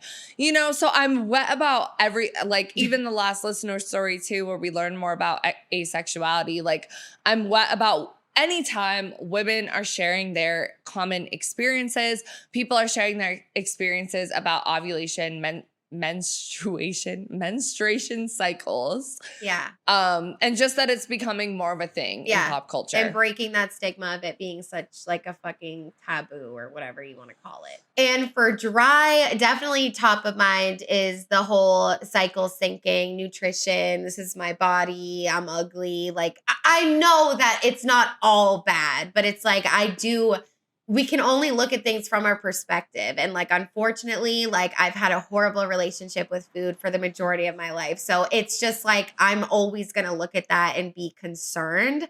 But I have gotten to the point in my healing where I know there's people out there that have healthy relationships. It's not a bad thing to diet. I used to think anyone who diets like has a problem. I don't think that anymore. So I think there can be space for that, but it is just scary when it's on an app where like anyone can see it ever. I'm dry that I didn't know what estradiol was, and I guess just the overall sex education system and just about being angry, like having like it's not even just being angry, but it's like you picture the little version of you like suffering because of like not knowing about that. And Your that's inner like child. heartbreaking. Yeah, it's like your inner child is like mad. Like I'm mad. We're all mad. Like so Yeah. that part I'm definitely really dry about because I know that that's going to take a long time to change. Something like the education system, like that takes decades of work. And I do think, like you said, like people are talking about it on TikTok. It's the wettest part that at least we're talking about it. We're talking about ovulation. We're talking about why you might feel certain things depending on what cycle you're in. Like, yes, it's cool, but it's also just important for women to know about their bodies, for everyone to know about their bodies. So why that's not emphasized more and taught more, I don't know. But, you know, at least we're trying to fix it now. Yeah, 100%. But first, I just want to say another thing I thought about in terms of what I'm wet about is also the men talking about this, even though it is like funny memes and stuff, like because we talk about the manosphere and toxic masculinity and that type of content so often that I do just want to give men their flowers. And it usually is men in relationships with women that are posting this type of content because they are more in tune. But I just want to say, like, I am really wet about anytime a man is posting content that is like promoting like female sexuality, normalness, like whatever the fuck. Yeah. But for dry, I completely agree with everything you said. Like, first of all, I'm dry about the lack of research when it comes to women's bodies and the lack of advancements when it comes to like OBGYNs and like the tools that we use for women's health, like all of that stuff. Most of the studies from this episode are like 2008, 2005, 2011. Like they are not recent. And so it's like there needs to be more studies, and I'm hoping that they come out in the future. But then also, like you said, the sex education piece too, which we're going to get into more next week. Like it is a fucking epidemic in our country, the lack of sex education. And I think like me living in Atlanta right now, in the South, having been raised in the North, it is a huge gap and a huge difference, especially when we talk about abortion and when we talk about birth control and all that stuff. Like I've seen it in like friends, I've seen it in like, you know, just conversations with general people. Like there is a huge gap and we need to address that. And also the censorship, like, which again, we're going to talk about next week. But anytime we censor natural things that are part of a female born female body, it's a problem because this happens to some girls get it when they're like 9, you know, and for apps to censor like period related, ovulation related, menstrual cycle related content, like that's just a huge problem. So I'm dry as fuck about all of that. Yeah. Everything you said, I completely agree with.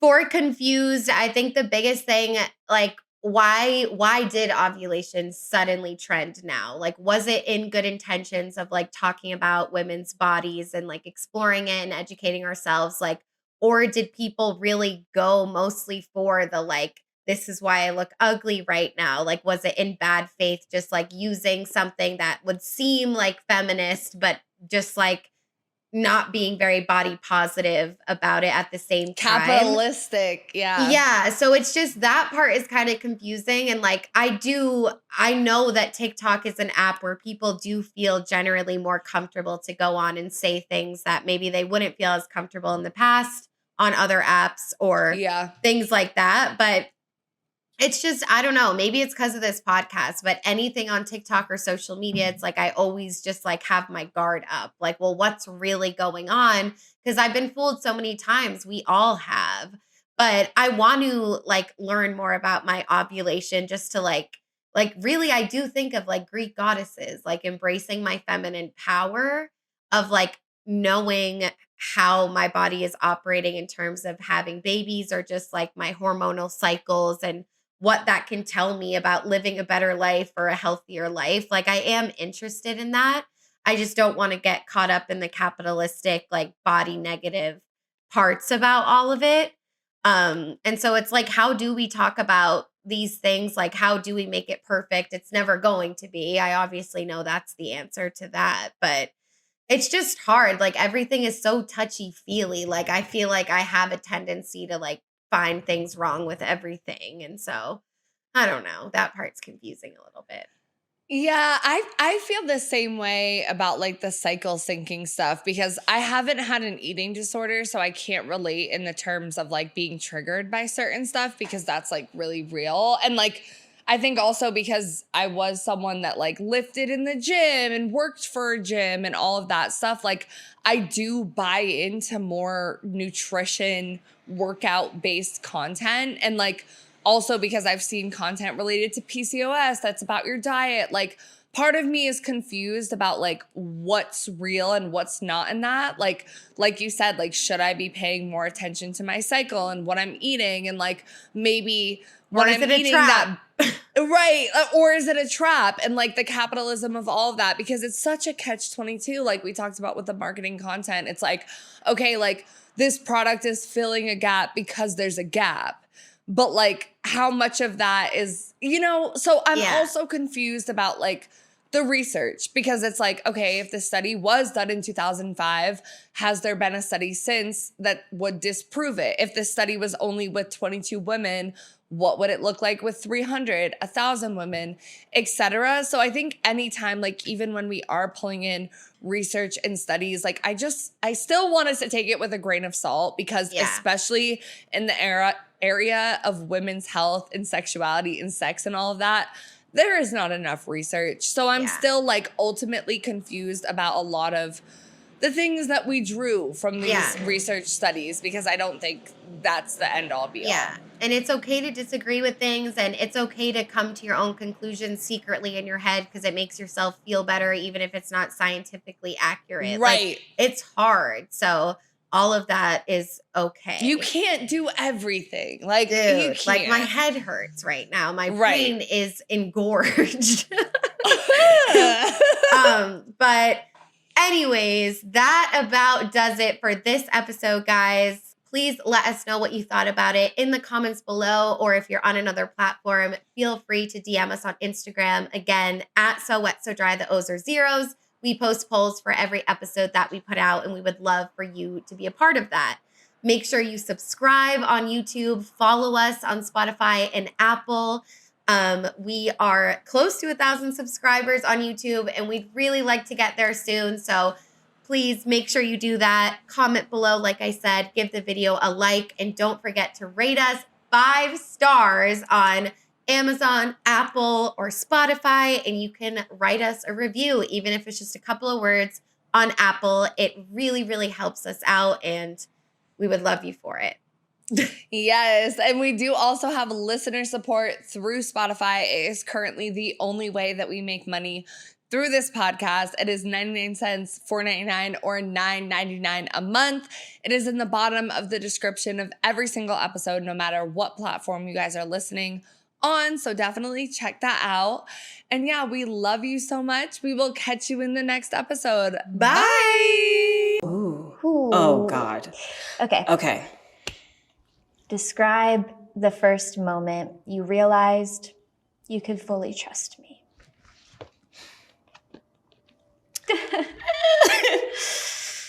Oh, right. The first moment.